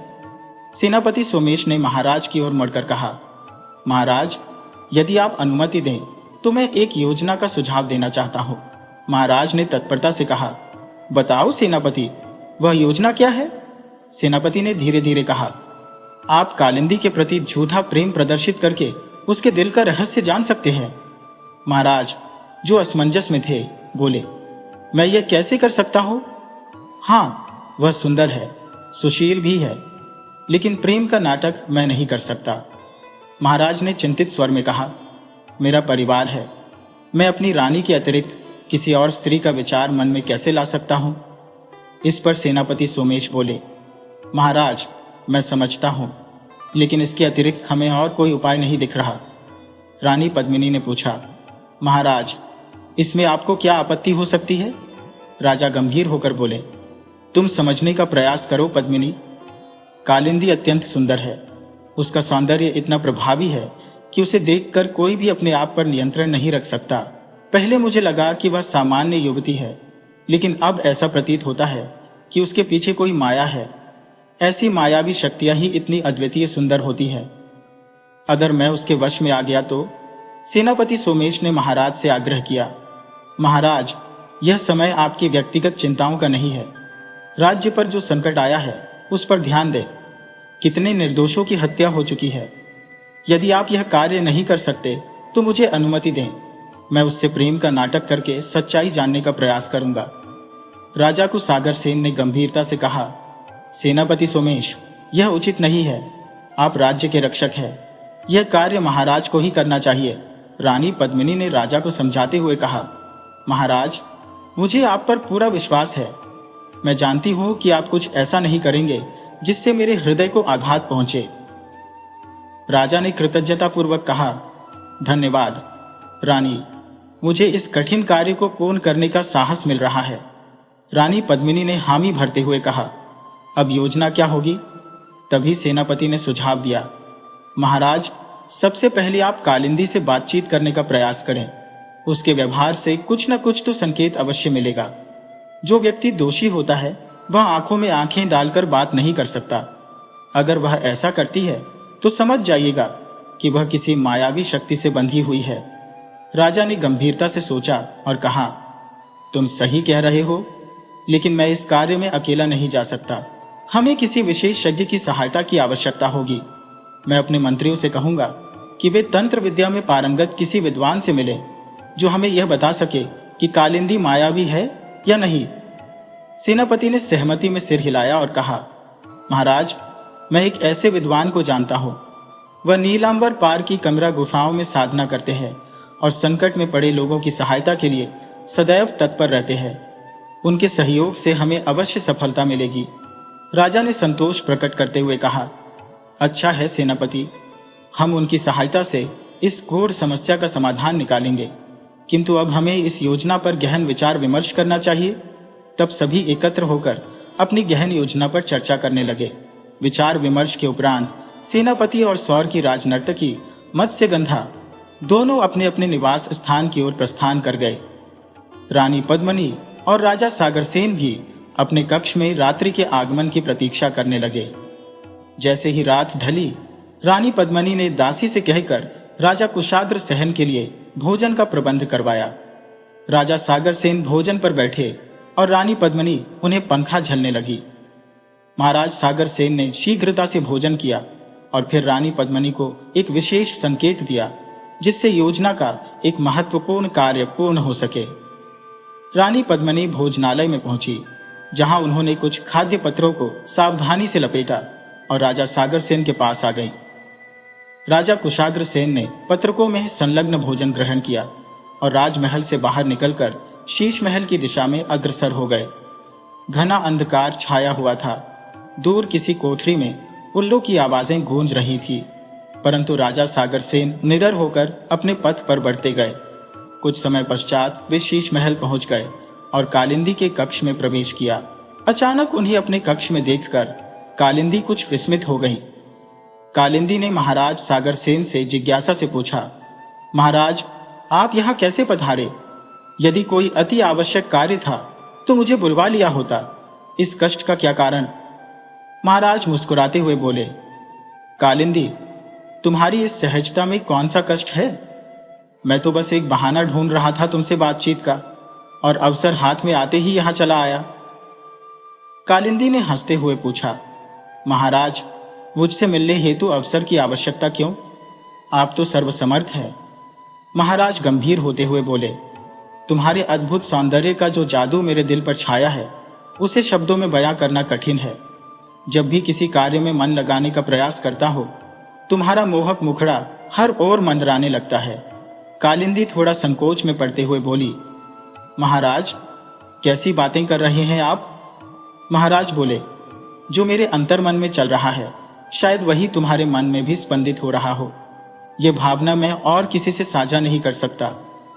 कालिंदी लज्जा में झुकते हुए बोली, महाराज, आपकी बातें मैं समझ रही हूं, परंतु मैं आपकी रानी नहीं हूं। यह मुझसे न कहे। आपकी रानी मुझे इस कठिन स्थिति में मत डालिए। महाराज ने उसे सांत्वना देते हुए कहा, यह कोई कठिनाई नहीं कालिंदी, यह प्रेम है। क्या तुम मेरे हृदय में झांक कर इसे अनुभव नहीं कर सकती? कालिंदी ने पूछा, क्या आप अपनी रानी से प्रेम नहीं करते? महाराज ने एक गहरी सांस लेकर उत्तर दिया, कालिंदी, मेरा उस विवाह से प्रेम का कोई संबंध नहीं था। वह केवल राजनैतिक गठबंधन था। मेरे पिता ने एक संघर्ष में समझौते के तहत यह संबंध स्वीकारा था।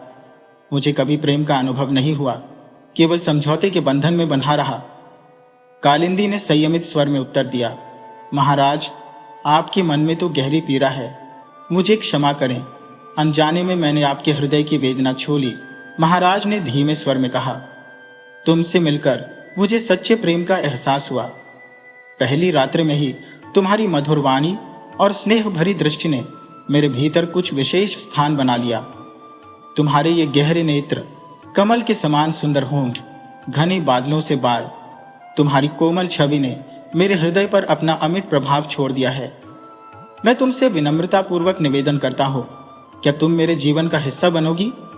तुम्हारे बिना मेरा अस्तित्व नीरस हो जाएगा, जैसे पुष्प से मधुहीन हो जाता है। तब कालिंदी ने पूछा, महाराज, क्या आप मुझसे सच में इतना प्रेम करते हैं? महाराज ने उत्तर दिया, हाँ प्रिय, मैं तुमसे सच्चा प्रेम करता हूं। क्या तुम मुझसे प्रेम नहीं करती? यह सुनकर कालिंदी ने धीरे से कहा, महाराज, मुझसे यह प्रश्न मत कीजिए, क्योंकि मैं सत्य नहीं बोल पाऊंगी। उसने अपना मुख दूसरी ओर फेर लिया। महाराज ने उसे सागर सैनी की तरह अपनी हथेलियों में थामा और कहा, कालिंदी, मेरी आंखों में देखो और कहो कि तुम मुझसे प्रेम करती हो। कालिंदी ने अपनी आंखें बंद कर ली और कहा, महाराज, मैं यह नहीं कह सकूंगी। महाराज ने विस्मित स्वर में पूछा, क्यों नहीं कह सकती? कालिंदी ने धीमे स्वर में उत्तर दिया, बस मैं कह नहीं सकूंगी महाराज, मुझे ऐसा करने के लिए विवश मत कीजिए। महाराज ने आग्रह किया, कहो ना, कहो कि तुम मुझसे प्रेम करती हो। आज सब कुछ स्पष्ट कर दो, जो भी तुम्हारे हृदय में है। मुझे अब और विचलित मत करो। आज मेरे हृदय की अग्नि को शांत कर दो। कालिंदी, प्रेम का अनुभव करने दो और स्वयं भी इस अनुभव को अपनाओ। उन्होंने आगे कहा, अब और प्रतीक्षा मत कराओ प्रिय, प्रेम अत्यंत अद्भुत अनुभूति है। इसके पश्चात इस संसार की किसी भी वस्तु की अभिलाषा नहीं रह जाती। महाराज की ये बातें सुनकर कालिंदी ने उत्तर दिया, महाराज, मैं भी आपसे प्रेम करने लगी हूं। इतना प्रेम कि अब मैं आपके बिना जीवन की कल्पना भी नहीं कर सकती। महाराज ने मुस्कुराते हुए कहा, यह सुनकर मुझे अत्यधिक प्रसन्नता हुई। अब मेरा हृदय निश्चिंत हो चुका है। तब महाराज ने कालिंदी से पूछा, कालिंदी, क्या तुम सच में मुझसे प्रेम करती हो? इस पर कालिंदी ने उत्तर दिया, सच में महाराज, आपकी बात सुनकर प्रसन्नता होती है। महाराज बोले, कालिंदी, तुम्हारे मुख से यह सुनकर मैं अत्यंत प्रसन्न हुआ हूं। कालिंदी ने कहा, महाराज, आप यहाँ इतने समय से मेरे कक्ष में हैं। यदि राजमहल की नर्तकी को यह ज्ञात हो गया और उसने इलाहाबादी रानी को बता दिया तो क्या होगा? महाराज ने हंसते हुए उत्तर दिया, मैं रानी से कहकर आया था कि मैं अपने विशिष्ट अतिथियों के लिए भोजन लेकर जा रहा हूं, क्योंकि आज का भोजन विशेष स्वादिष्ट था। मैंने सोचा कि इतना स्वादिष्ट भोजन तुम्हें भी ग्रहण करना चाहिए, इसलिए यह कष्ट उठाया। कालिंदी ने उत्तर दिया, महाराज, आपने हमारे लिए भोजन लाने का कष्ट उठाया, यह आपकी उदारता को दर्शाता है, किंतु हम दोनों पहले ही भोजन ग्रहण कर चुके हैं। महाराज मुस्कुराते हुए बोले, कोई बात नहीं कालिंदी, मैं तुमसे मिलने आया हूं, चलो हम उस व्यक्ति के कक्ष में चलते हैं। कालिंदी थोड़ी घबराई और बोली, पर महाराज, वह तो अब तक सो गया होगा। राजा ने कहा, कोई बात नहीं, हम उसे जगा लेंगे। कालिंदी ने कहा, इसकी आवश्यकता क्यों है? महाराज बोले, अब जब मैं यहां तक आ ही गया हूं तो उससे भेंट किए बिना लौटना उचित नहीं होगा। यदि उसे यह ज्ञात हुआ कि मैं यहां आया था और उसे भेंट किए बिना चला गया तो उसे बुरा लगेगा। कालिंदी ने सिर हिलाते हुए कहा, जैसी आपकी इच्छा महाराज। और फिर वे दोनों उस कक्ष की ओर बढ़ चले। कक्ष के समक्ष पहुंचकर महाराज ने कहा, किवाड़ खोलो, मैं महाराज स्वयं आया हूं। किंतु भीतर से कोई उत्तर नहीं आया। तब महाराज ने स्वयं ही किवाड़ खोला और भीतर प्रवेश किया।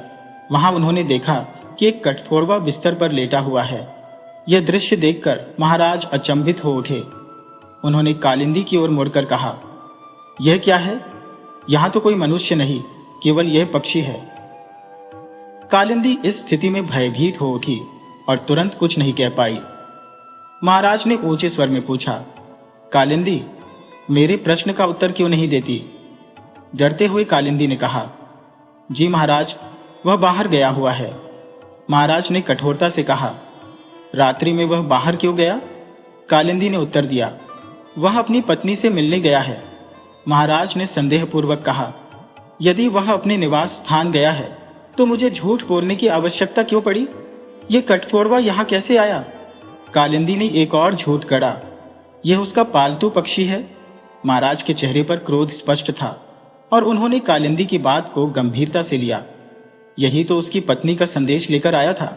महाराज को सागर सिंह ने क्रोधपूर्ण स्वर में कहा, यदि यह उसका पालतू पक्षी है तो उसकी संग क्यों नहीं गया? कालिंदी ने उत्तर दिया, उसने इसे यहां छोड़ दिया। महाराज ने तिरस्कार भरे स्वर में कहा, तुम जानो और कोतरे जाने, न जाने तुम दोनों ने क्या स्वांग रच रखा है। मैं यहां और नहीं ठहर सकता। इतना कहकर महाराज तेज कदमों से राजमहल की ओर चल पड़े। बाहर आते ही उन्होंने मन ही मन एक अजीब संतोष का अनुभव किया और मुस्कुराए। आज तो प्राण बच गए। अगर कोतरे मेरे कक्ष में उपस्थित होता तो मैं उस मायावी से कैसे छुटकारा पाता। वह सोचने लगे, क्या मुझे सच में किसी पर विश्वास करना चाहिए? ये सभी घटनाएं, वे रहस्यमयी हत्याएं, इन सब के पीछे कौन हो सकता है? और कालिंदी जो कहती है कि कोतरे अपनी पत्नी से मिलने गया था, ये बात कुछ विचित्र लगती है। क्या माया झूठ बोल रही है? मुझे इस रहस्य की तह तक जाना ही होगा। इन विचारों में खोए हुए महाराज अनजाने ही अग्रसेन राजमहल पहुंच गए। जैसे ही वे भीतर पहुंचे, उन्होंने रानी पद्मिनी से यह समस्त घटना कह सुनाई। रानी ने गहन चिंतन करते हुए कहा, महाराज, सतर्क रहिएगा। हो सकता है कि यह कोई मायाजाल हो और आपके प्राण संकट में पड़ सकते हैं। महाराज ने गंभीरता से उत्तर दिया, आप सत्य कहती हैं महारानी, किंतु राज्य की सुरक्षा हेतु मुझे इस संकट का सामना करना ही पड़ेगा। इसके पश्चात दोनों इस विषय पर चर्चा करते रहे और रात ढलने पर सो गए। प्रातःकाल महाराज अभी जागे भी नहीं थे कि द्वारपाल ने कक्ष के बाहर आकर घोषणा की, महाराज की जय हो। राजनर्तकी मत्स्यगंधा आपसे शीघ्र भेंट करना चाहती है। इस समाचार को सुनते ही महाराज और महारानी दोनों जाग उठे। महाराज ने अपने कक्ष से ही कहा, उन्हें तुरंत मेरे कक्ष में भेज दो। कुछ ही क्षणों बाद राजनर्तकी और सेनापति महाराज के कक्ष में उपस्थित हुए। महाराज ने दोनों का अभिवादन स्वीकार किया और पूछा, यह क्या बात है? आप दोनों इस समय यहां कैसे पधारे? महाराज खुशहाल सिंह ने उत्तर दिया, ठीक है, कल रात जब मैं शीश महल गया था मैंने कोतरे से मिलने की इच्छा जताई और देखा कि वह विचलित हो गया। इससे ये स्पष्ट हुआ कि वह मनुष्य नहीं, वास्तव में कठफोड़वा है। उस समय मैंने क्रोध का प्रदर्शन किया और शीश महल से बाहर आ गया। पहले सोचा कि मत्स्यगंधा को सब कुछ बता दूं ताकि वह सचेत हो सके, परंतु फिर लगा कहीं कालिंदी ने हमें बातें करते हुए देख लिया तो उसे मुझ पर संदेह हो जाएगा कि मैं प्रेम का ढोंग कर रहा हूं। बोली, जी महाराज, आपने सही निर्णय लिया, किंतु यह जानकर तो और अचंभा होता है कि एक कठफोड़वा जो आपको अपनी प्रेमिका बनाना चाहता है, आपके शुष्क और कठोर व्यवहार के कारण असमंजस में है। सेनापति गंगा यह सुनकर हंसते हुए बोली, आप भी चिंता न करें, परंतु इस स्थिति ने मुझे भी बेचैन कर रखा है। न जाने अब इस महल में उस पिशाचिनी के आगमन के बाद कोई भी जीवित बचेगा या नहीं। यह चौथा दिन है और वह अब तक भोजन नहीं कर पाई है। सेनापति की चिंता स्पष्ट थी। यह तो एक गंभीर स्थिति है। मत्स्यगंधा ने सहमति में सिर हिलाया। हाँ, यही कहने का प्रयास कर रही थी। शीश महल के प्राणी वास्तविक संकट में है। तब रानी पद्मिनी ने अपनी दृष्टि गंभीरता से ऊपर उठाई। यदि कालिंदी को राजमहल में लाया जाए तो क्या यह उचित होगा? सेनापति ने उत्तर दिया, नहीं महारानी, यह संभव नहीं।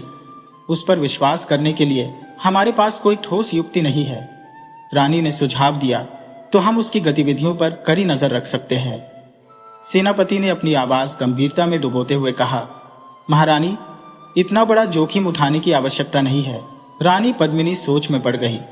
फिर और क्या कर सकते हैं? ऐसा प्रतीत होता है कि हमारे पास कोई अन्य मार्ग नहीं बचा है। सेनापति ने स्थिति का विश्लेषण करते हुए कहा, हम बस कान भोजन बाबा के आगमन की प्रतीक्षा कर सकते हैं। वे ही हमें उचित मार्ग दिखाएंगे। राजा को सागर सेन ने सिर हिलाते हुए उत्तर दिया, किंतु आज रात्रि मुझे एक बार फिर कालिंदी से मिलने जाना होगा। कौन सा बहाना बनाकर लौटूंगा, ये विचार मेरे मन में नहीं आ रहा है। राजा नर्तकी ने चुटकी ली, महाराज, यदि वह आपकी प्रेमिका है और यह आपकी समस्या है तो हम भला क्या कर सकते हैं? उसकी बात पर सभी मुस्कुरा उठे। कुछ समय बाद एक योजना बनाई गई और इसके पश्चात सेनापति और राजनर्तकी मत्स्यगंधा अपने अपने निवास लौट गए। राजा सागर सेन बड़ी कठिनाई से रात्रि की प्रतीक्षा कर रहे थे। जब रात आई, उन्होंने रानी पद्मिनी से चर्चा की और शीश महल की ओर प्रस्थान किया। शीशमेल पहुंचने के उपरांत वह कालिंदी के कक्ष की ओर बढ़े और किवाड़ पर धीमे से दस्तक दी, कालिंदी, कालिंदी, परंतु भीतर से कोई उत्तर नहीं आया। उन्होंने पुनः प्रयास किया, किंतु कोई प्रतिक्रिया न मिलने पर किवाड़ खोलकर अंदर प्रवेश किया। कक्ष में टिमटिमाते हुए दीमकों की रोशनी चारों ओर फैली हुई थी और खिड़की खुली हुई थी, लेकिन वहां कालिंदी का कोई अता पता नहीं था। बिछौना अब भी निष्प्राण था। स्नान गृह के दरवाजे अध खुले थे, जिसका तात्पर्य था कि कक्ष में किसी का भी अस्तित्व नहीं था। ये देख महाराज सागर सेन तीव्र गति से राजनर्तकी मत्स्यगंधा के कक्ष की ओर बढ़े। वहां पहुंचते ही उन्होंने पुकारा, मत्स्यगंधा, शीघ्र द्वार खोलिए। महाराज सागर सेन का स्वर सुनते ही मत्स्यगंधा ने दरवाजा खोला और धीरे से बोली, महाराज, आप यहां? कहीं कालिंदी ने हमें देख लिया तो वह हमारी युक्ति पर संशय कर उठेगी। महाराज मुस्कुराए और बोले, वह यहां होगी तभी तो देखिएगी। मत्स्यगंधा उनके कथन का तात्पर्य नहीं समझ सकी। महाराज ने स्पष्ट करते हुए कहा, मैंने देखा है कि कालिंदी अपने कक्ष में नहीं है। निश्चय ही वह अपने भोजन हेतु निकली होगी। आज के दिन किसी न किसी का भाग्य ही पलटेगा। मत्स्यगंधा घबराकर बोली, यह तो विकट परिस्थिति है, अब क्या किया जाए? महाराज गंभीर स्वर में बोले, इस परिस्थिति में निष्क्रिय बैठे रहना तो संभव नहीं। पूजा और गोत्र के प्रश्न पर विचार करना आवश्यक है। महाराज ने आगे कहा, कालिंदी को मैंने अपने कक्ष में नहीं पाया। अब हमें उसके आसपास के स्थानों की छानबीन करनी चाहिए। मत्स्यगंधा सहमति में सिर हिलाती हुई बोली, चलिए कक्ष के आसपास देख लेते हैं।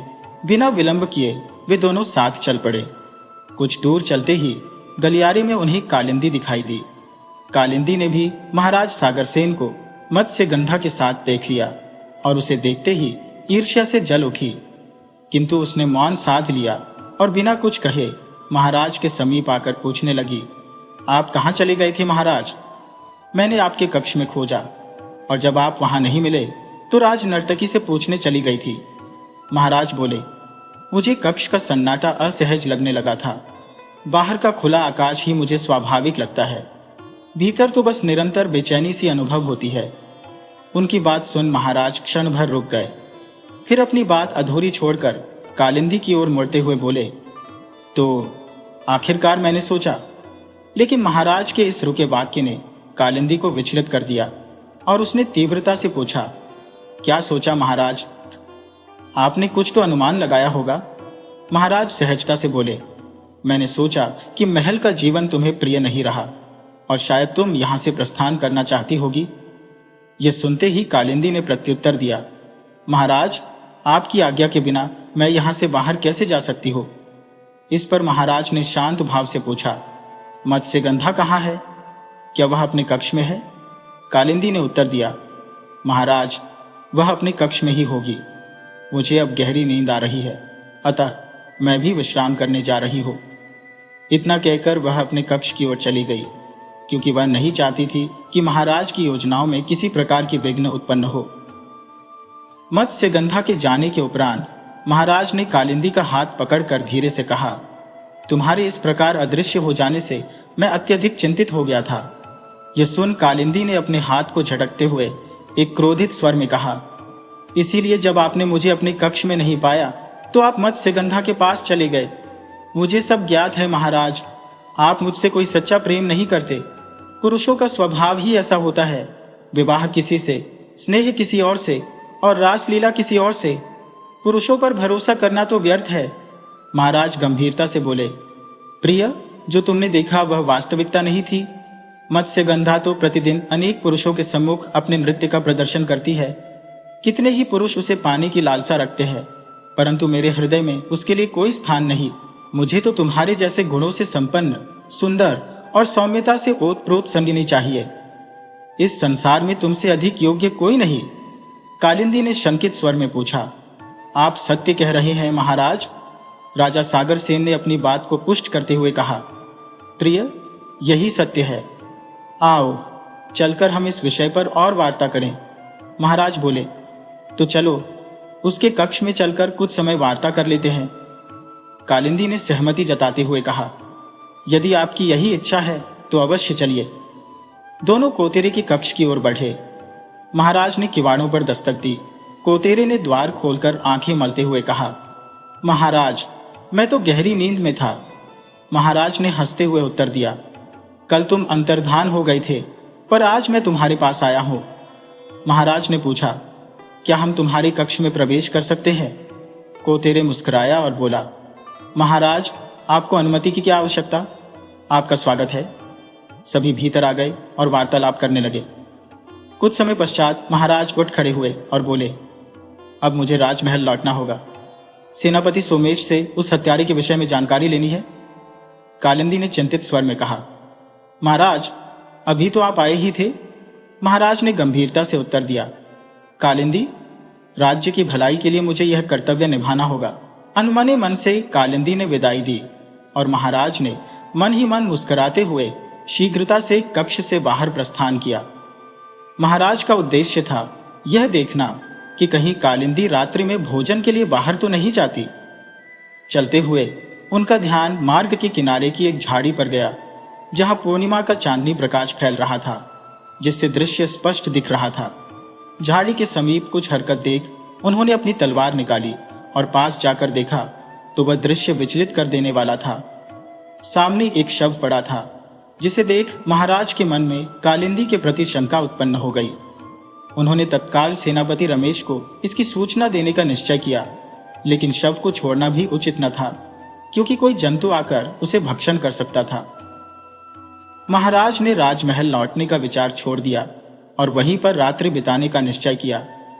वृक्षों की छाया में बैठ उन्होंने रात्रि के समाप्त होने की प्रतीक्षा की।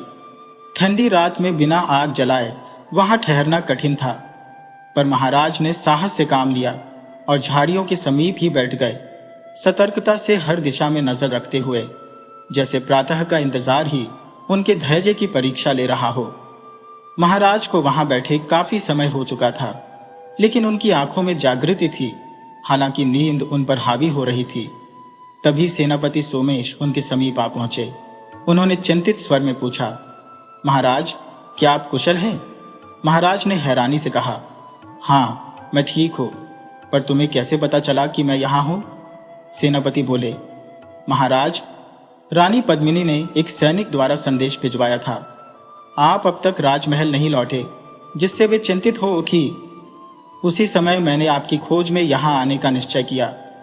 महाराज ने गहरी सांस लेते हुए कहा, मैं राजमहल लौट ही रहा था, तभी मार्ग में यह शव दिखा और उसके पास कुछ जंगली जानवर भी मंडरा रहे थे।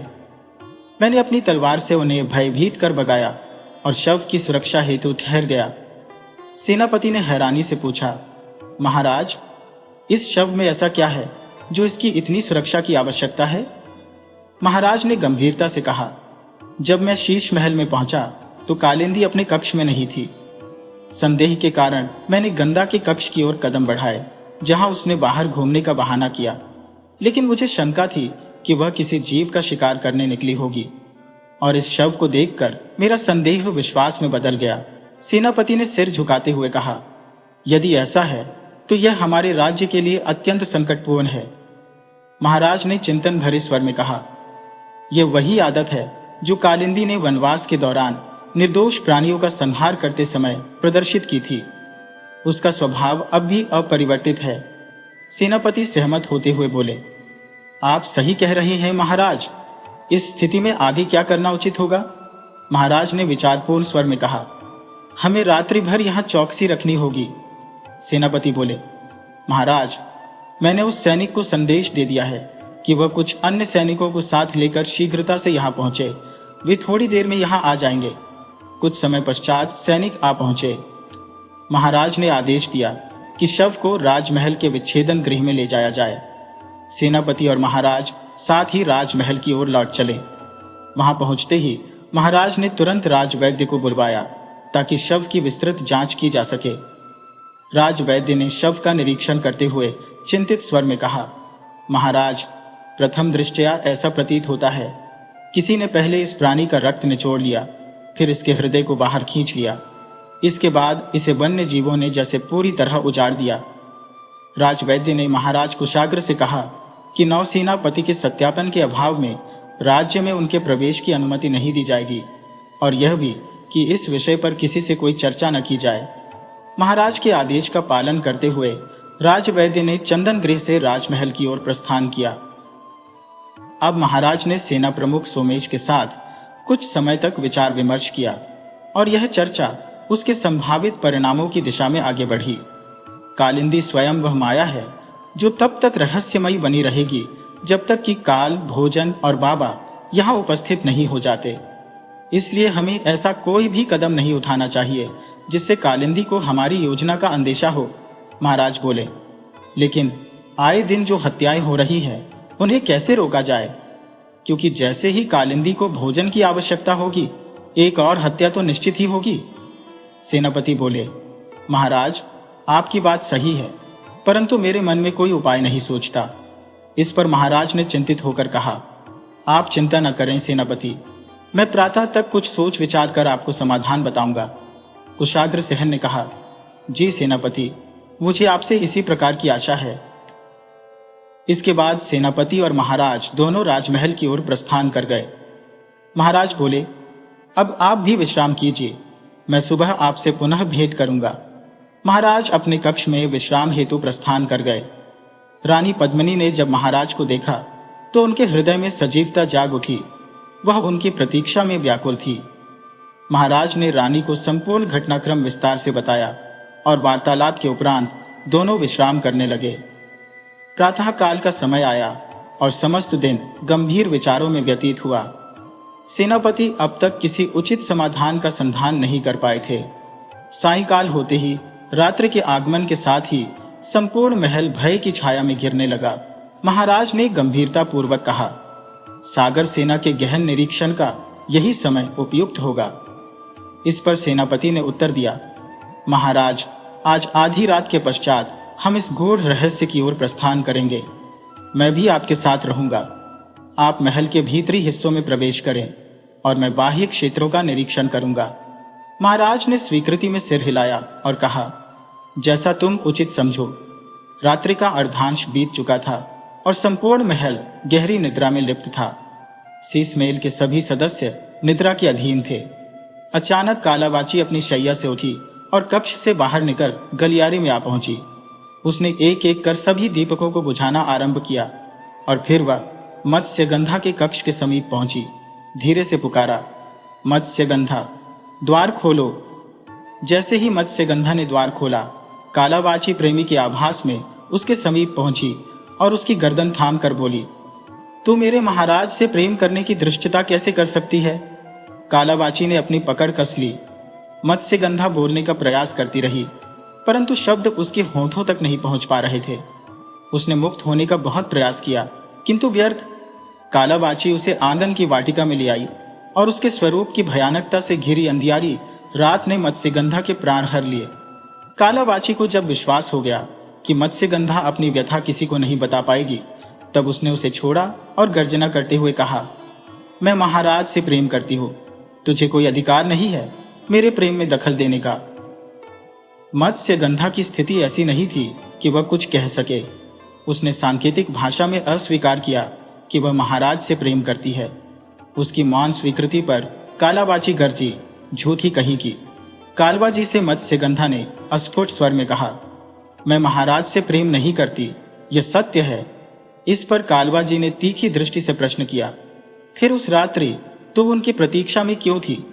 मत्स्यगंधा ने उत्तर दिया, हम दोनों आपकी प्रतीक्षा में थे। लेकिन कालबाजी ने अविश्वास से कहा, यह स्वीकार करना कठिन है। मत्स्यगंधा ने गिड़गिड़ाते हुए कहा, मैं निर्दोष हूं, कृपा करके मेरे प्राण न ले, मैं जीवन भर आपकी दासी रहूंगी। कालबाजी ने उसकी याचना पर ध्यान दिए बिना अपना प्रतिशोध जारी रखा। उनके हृदय में जो प्रतिशोध की अग्नि धधक रही थी, वह अब शांत होने का नाम नहीं ले रही थी। क्रोध में भरकर उन्होंने निश्चय कर लिया कि मत्स्यगंधा के प्राण आज ही समाप्त होंगे, क्योंकि उसने उनके प्रिय को देखने का दुस्साहस किया था।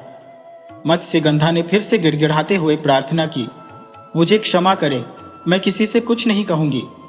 लेकिन कालबाजी ने एक भी शब्द सुनने से इनकार कर दिया। मत्स्यगंधा अपनी अंतिम सांसों के लिए संघर्ष कर रही थी।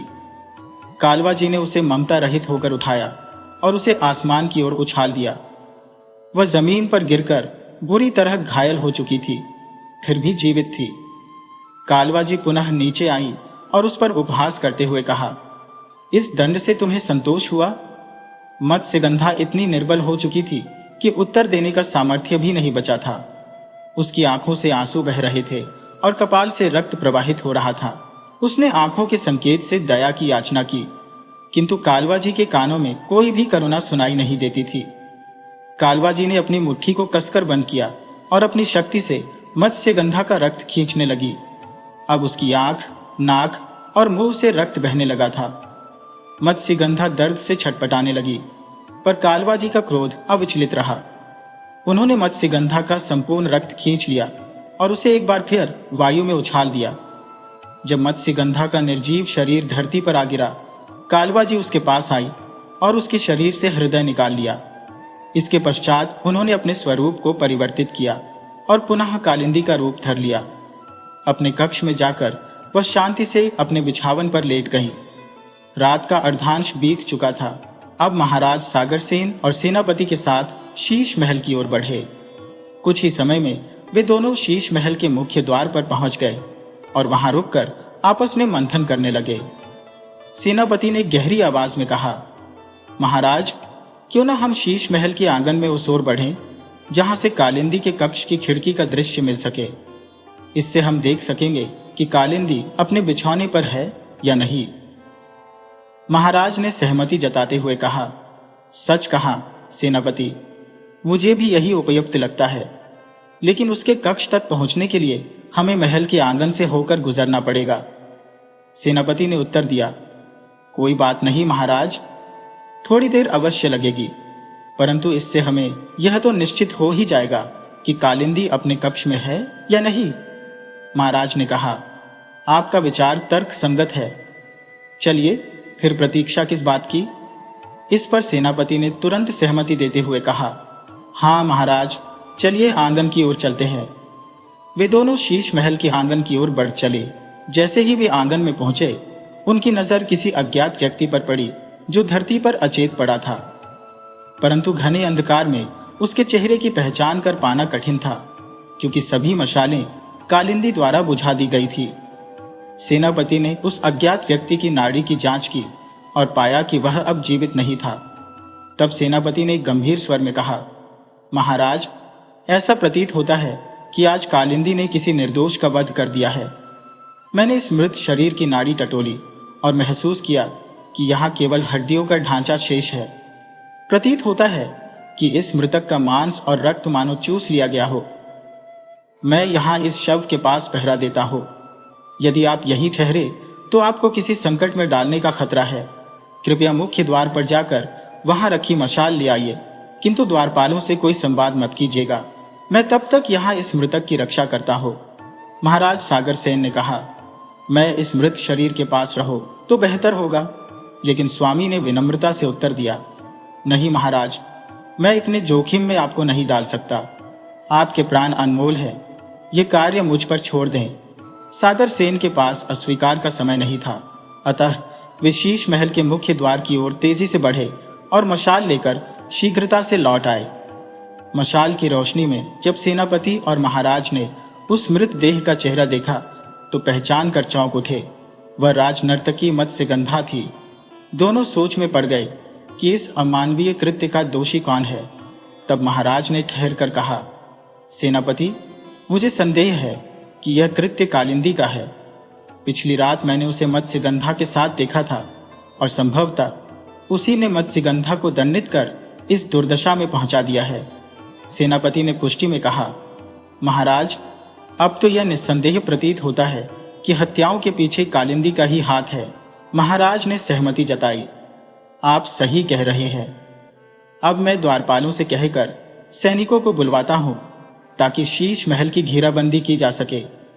हमें सुरक्षा बढ़ानी होगी ताकि कोई भीतर या बाहर न जा सके। कुछ ही समय में सैनिकों ने शीश महल को चारों ओर से घेर लिया। महाराज कुशाग्र सैनी ने शीश महल के सभी निवासियों को यह सूचना भिजवा दी कि राज नर्तकी मत्स्यगंधा की निर्मम हत्या हो चुकी है, अतः अब कोई भी महल से बाहर नहीं जाएगा। यह समाचार दूर देशों तक फैल गया। मत्स्यगंधा के पार्थिव शरीर के पास उसके प्रियजन विलाप कर रहे थे और कालिंदी का असत्य अभिनय सभी को संदेह में डाल रहा था। सेनापति और महाराज सागर सेन यह समझ चुके थे कि यह हत्यारा निर्दोषों का निर्मम संहार करता है और यह बर्बरता अब अधिक समय तक सहन नहीं की जा सकती। कालिंदी ने अपनी आंखों में झूठे आंसू भरकर अभिनय किया, जिससे वहां खड़े महाराज सागर सेन और सेनापति स्वामी उसका छल भांप रहे थे। जैसे ही यह स्वांग चरम पर पहुंचा, कोतरे भी वहां आ पहुंचा। अब कालिंदी के विलाप में कोतरे भी अपने अभिनय का रंग भरने लगा, जिससे उनकी यह कूटनीति और भी असहनीय हो उठी।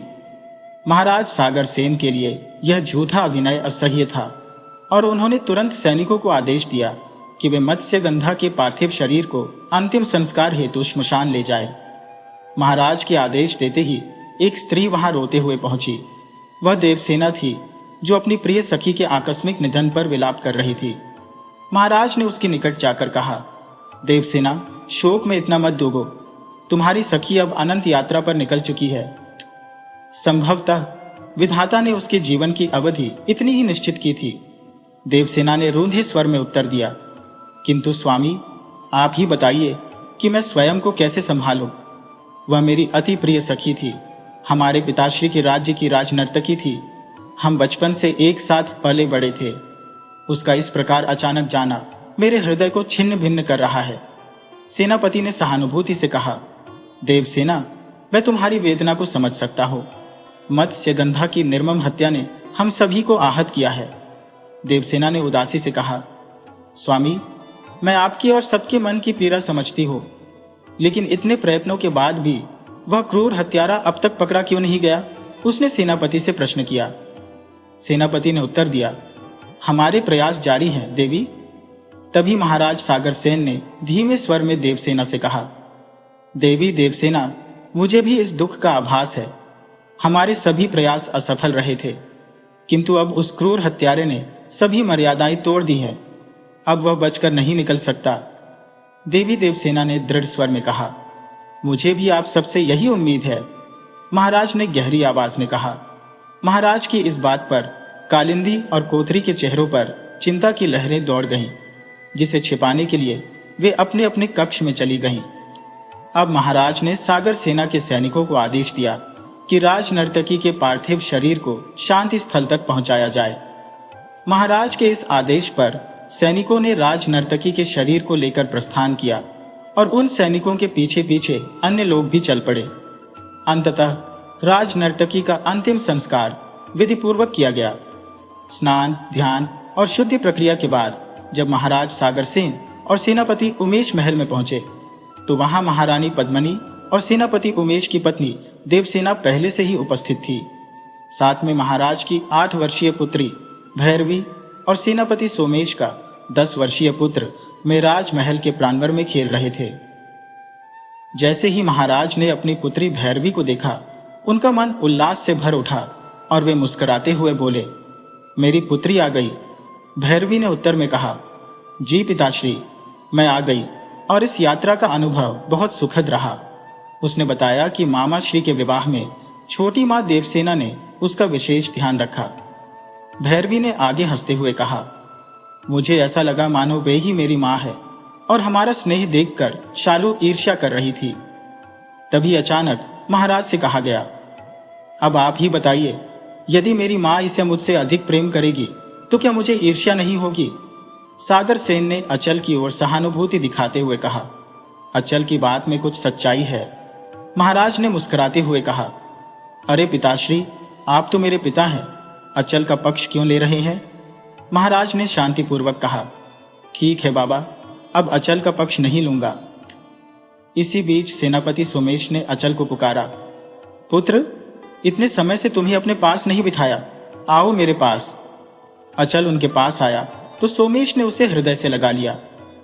देवी देवसेना ने महारानी पद्मिनी से निवेदन किया, महारानी जी, अब हमें भी जाने की अनुमति दे। महारानी मुस्कुराई और बोली, क्या जल्दी है देवी, आज आप हमारे साथ भोजन करिए, इसी बहाने कुछ और समय बिताने का अवसर मिल जाएगा। महाराज ने भी कहा, यह सही रहेगा, और बच्चों को प्रांगण में लगे झूले पर खेलने का आदेश दिया, जहां वे खेल में मग्न हो गए। फिर सेनापति ने महाराज से निवेदन किया, महाराज, हमें यहां अधिक समय नहीं रुकना चाहिए।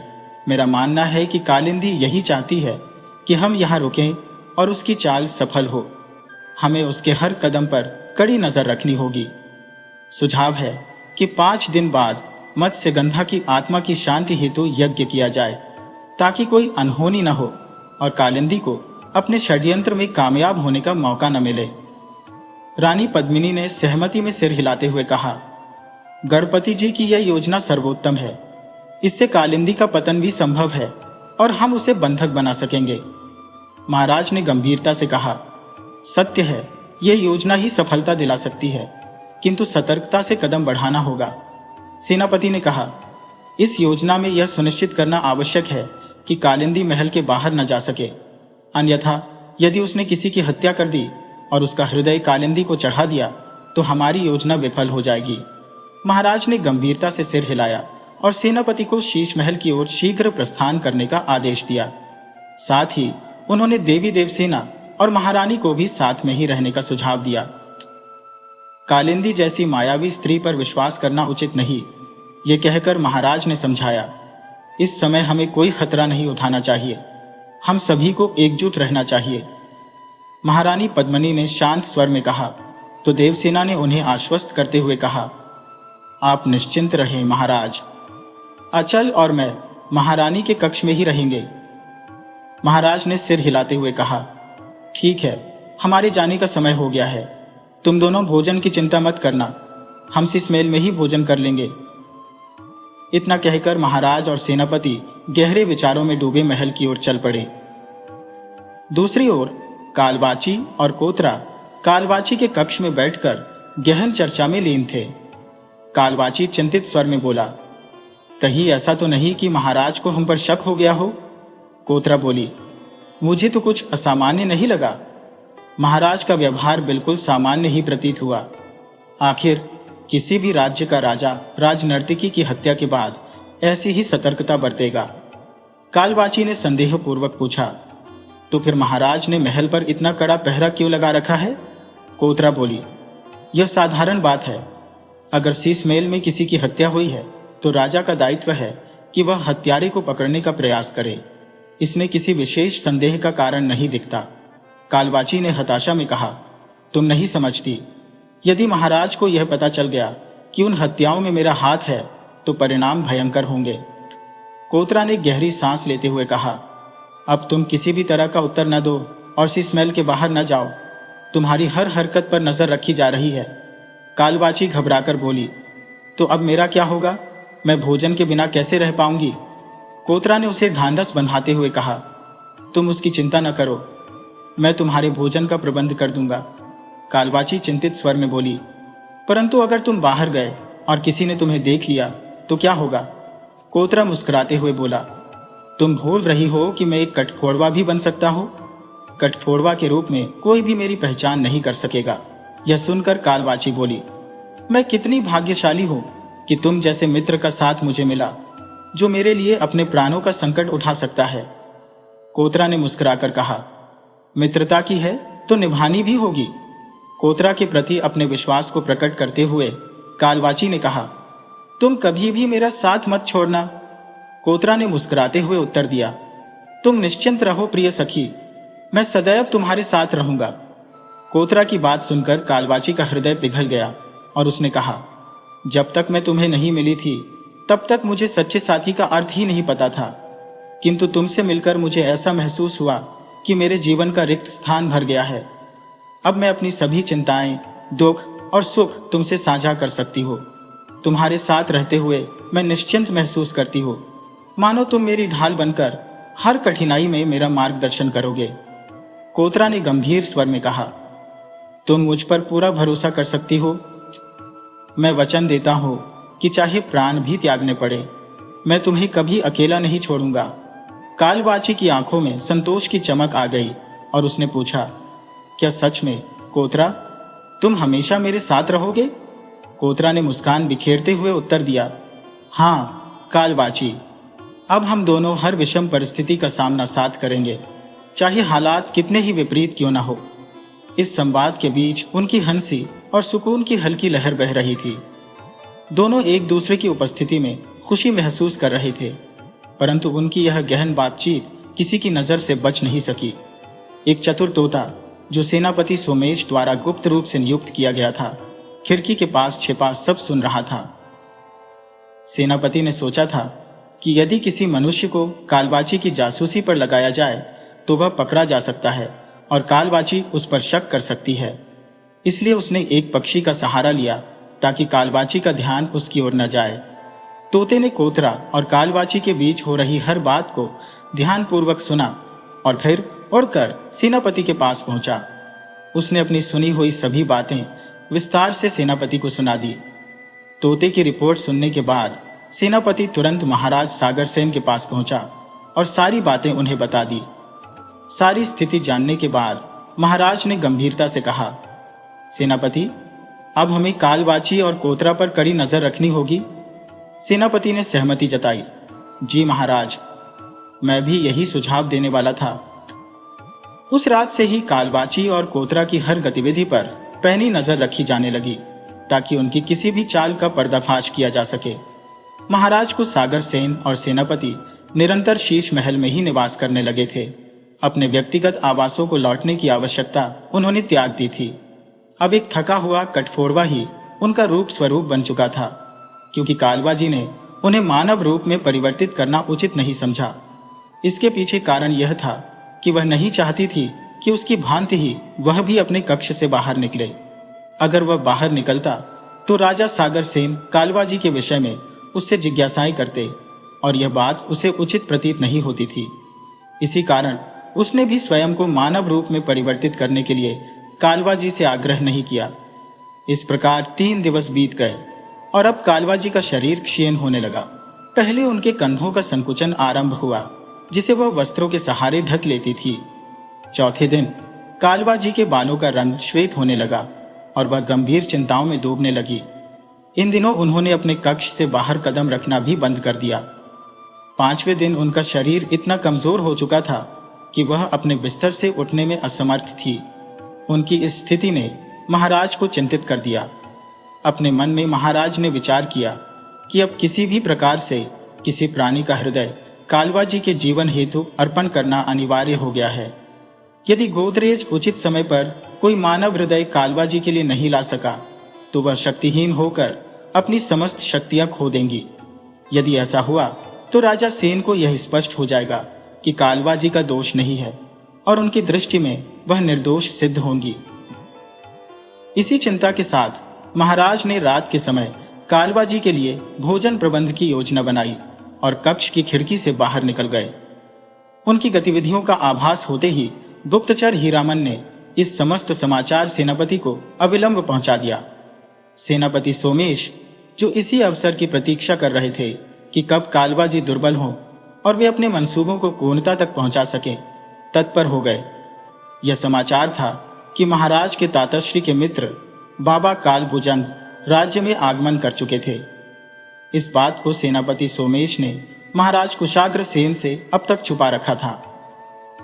सेनापति सोमेश ने यह समाचार किसी और तक पहुंचने नहीं दिया, क्योंकि वे नहीं चाहते थे कि यह बात शीघ्र ही उजागर हो। इसीलिए उन्होंने इस रहस्य को अपने तक सीमित रखा। इसी बीच कोतरे या शीर्ष महल में अनुपस्थित था।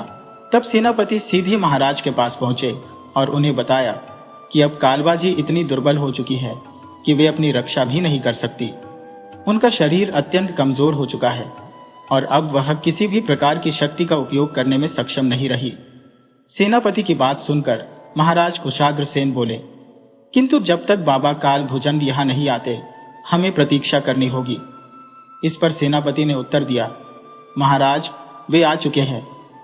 महाराज आश्चर्यचकित होकर बोले, आपने मुझे अब तक सूचित क्यों नहीं किया?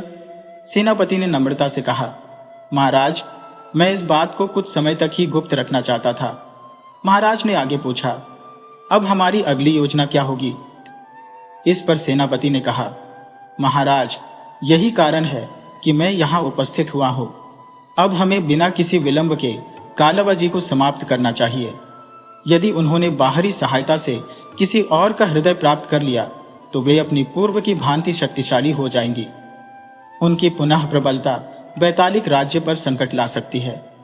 महाराज बोले, ऐसा कभी नहीं होगा। मैं अपनी प्रजा पर अब और कोई विपत्ति आने नहीं दूंगा।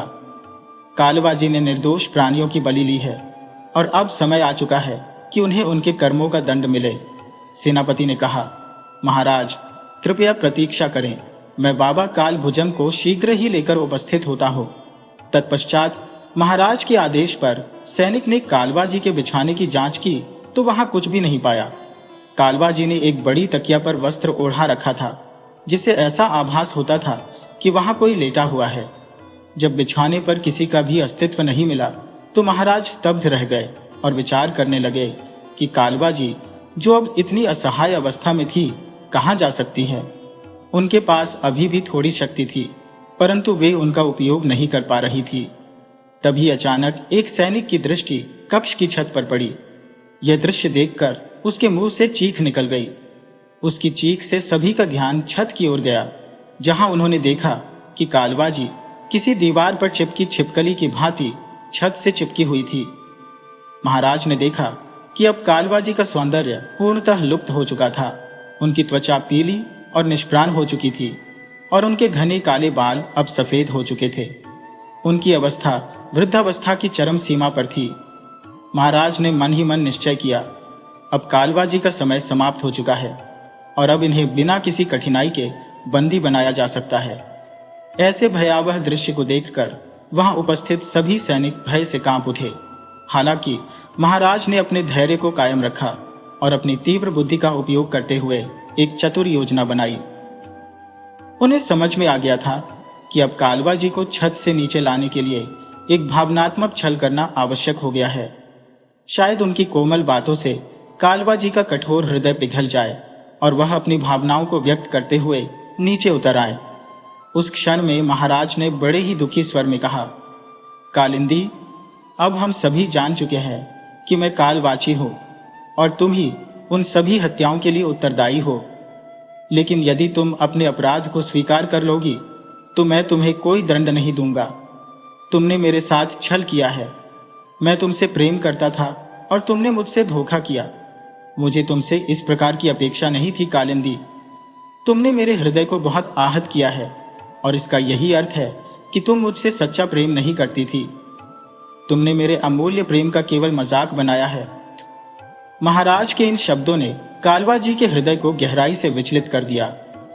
महाराज सागर सेन की बातों को सुनकर कालवा जी का हृदय पीड़ा से भर उठा। उसने भावुक होकर कहा, महाराज, मैंने आपके साथ कभी छल नहीं किया। मैं आपसे सच्चा प्रेम करती हूँ और जीवन के अंत तक करती रहूंगी। महाराज ने उसकी ओर संदेह की दृष्टि से देखा और बोले, मैं तुम्हारी बातों पर कैसे यकीन कर लूं? कालवा जी ने उत्तर दिया, आपकी संतुष्टि के लिए मुझे क्या करना होगा जिससे आपको यकीन हो जाए कि मेरा प्रेम सच्चा है? महाराज ने उत्तर दिया, यदि तुम सच में मुझसे प्रेम करती हो तो बस छत से नीचे उतर आओ, इससे मुझे यकीन हो जाएगा। कालवा जी ने गहरी सांस लेते हुए कहा, ठीक है, मैं नीचे उतरूंगी।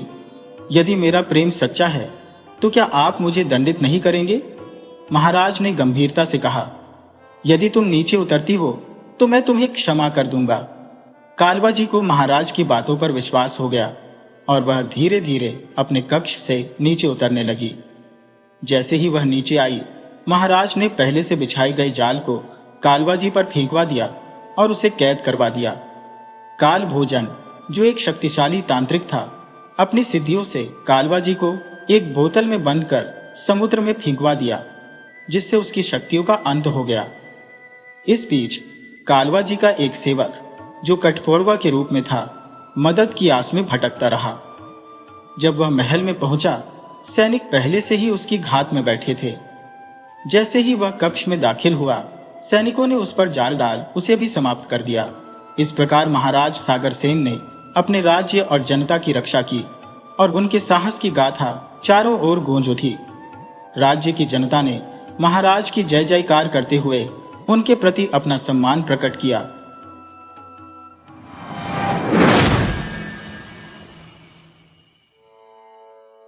दोस्तों, अगर आपको कहानी पसंद आई हो तो कृपया लाइक करें और अपने सुझाव कमेंट्स में शेयर करें।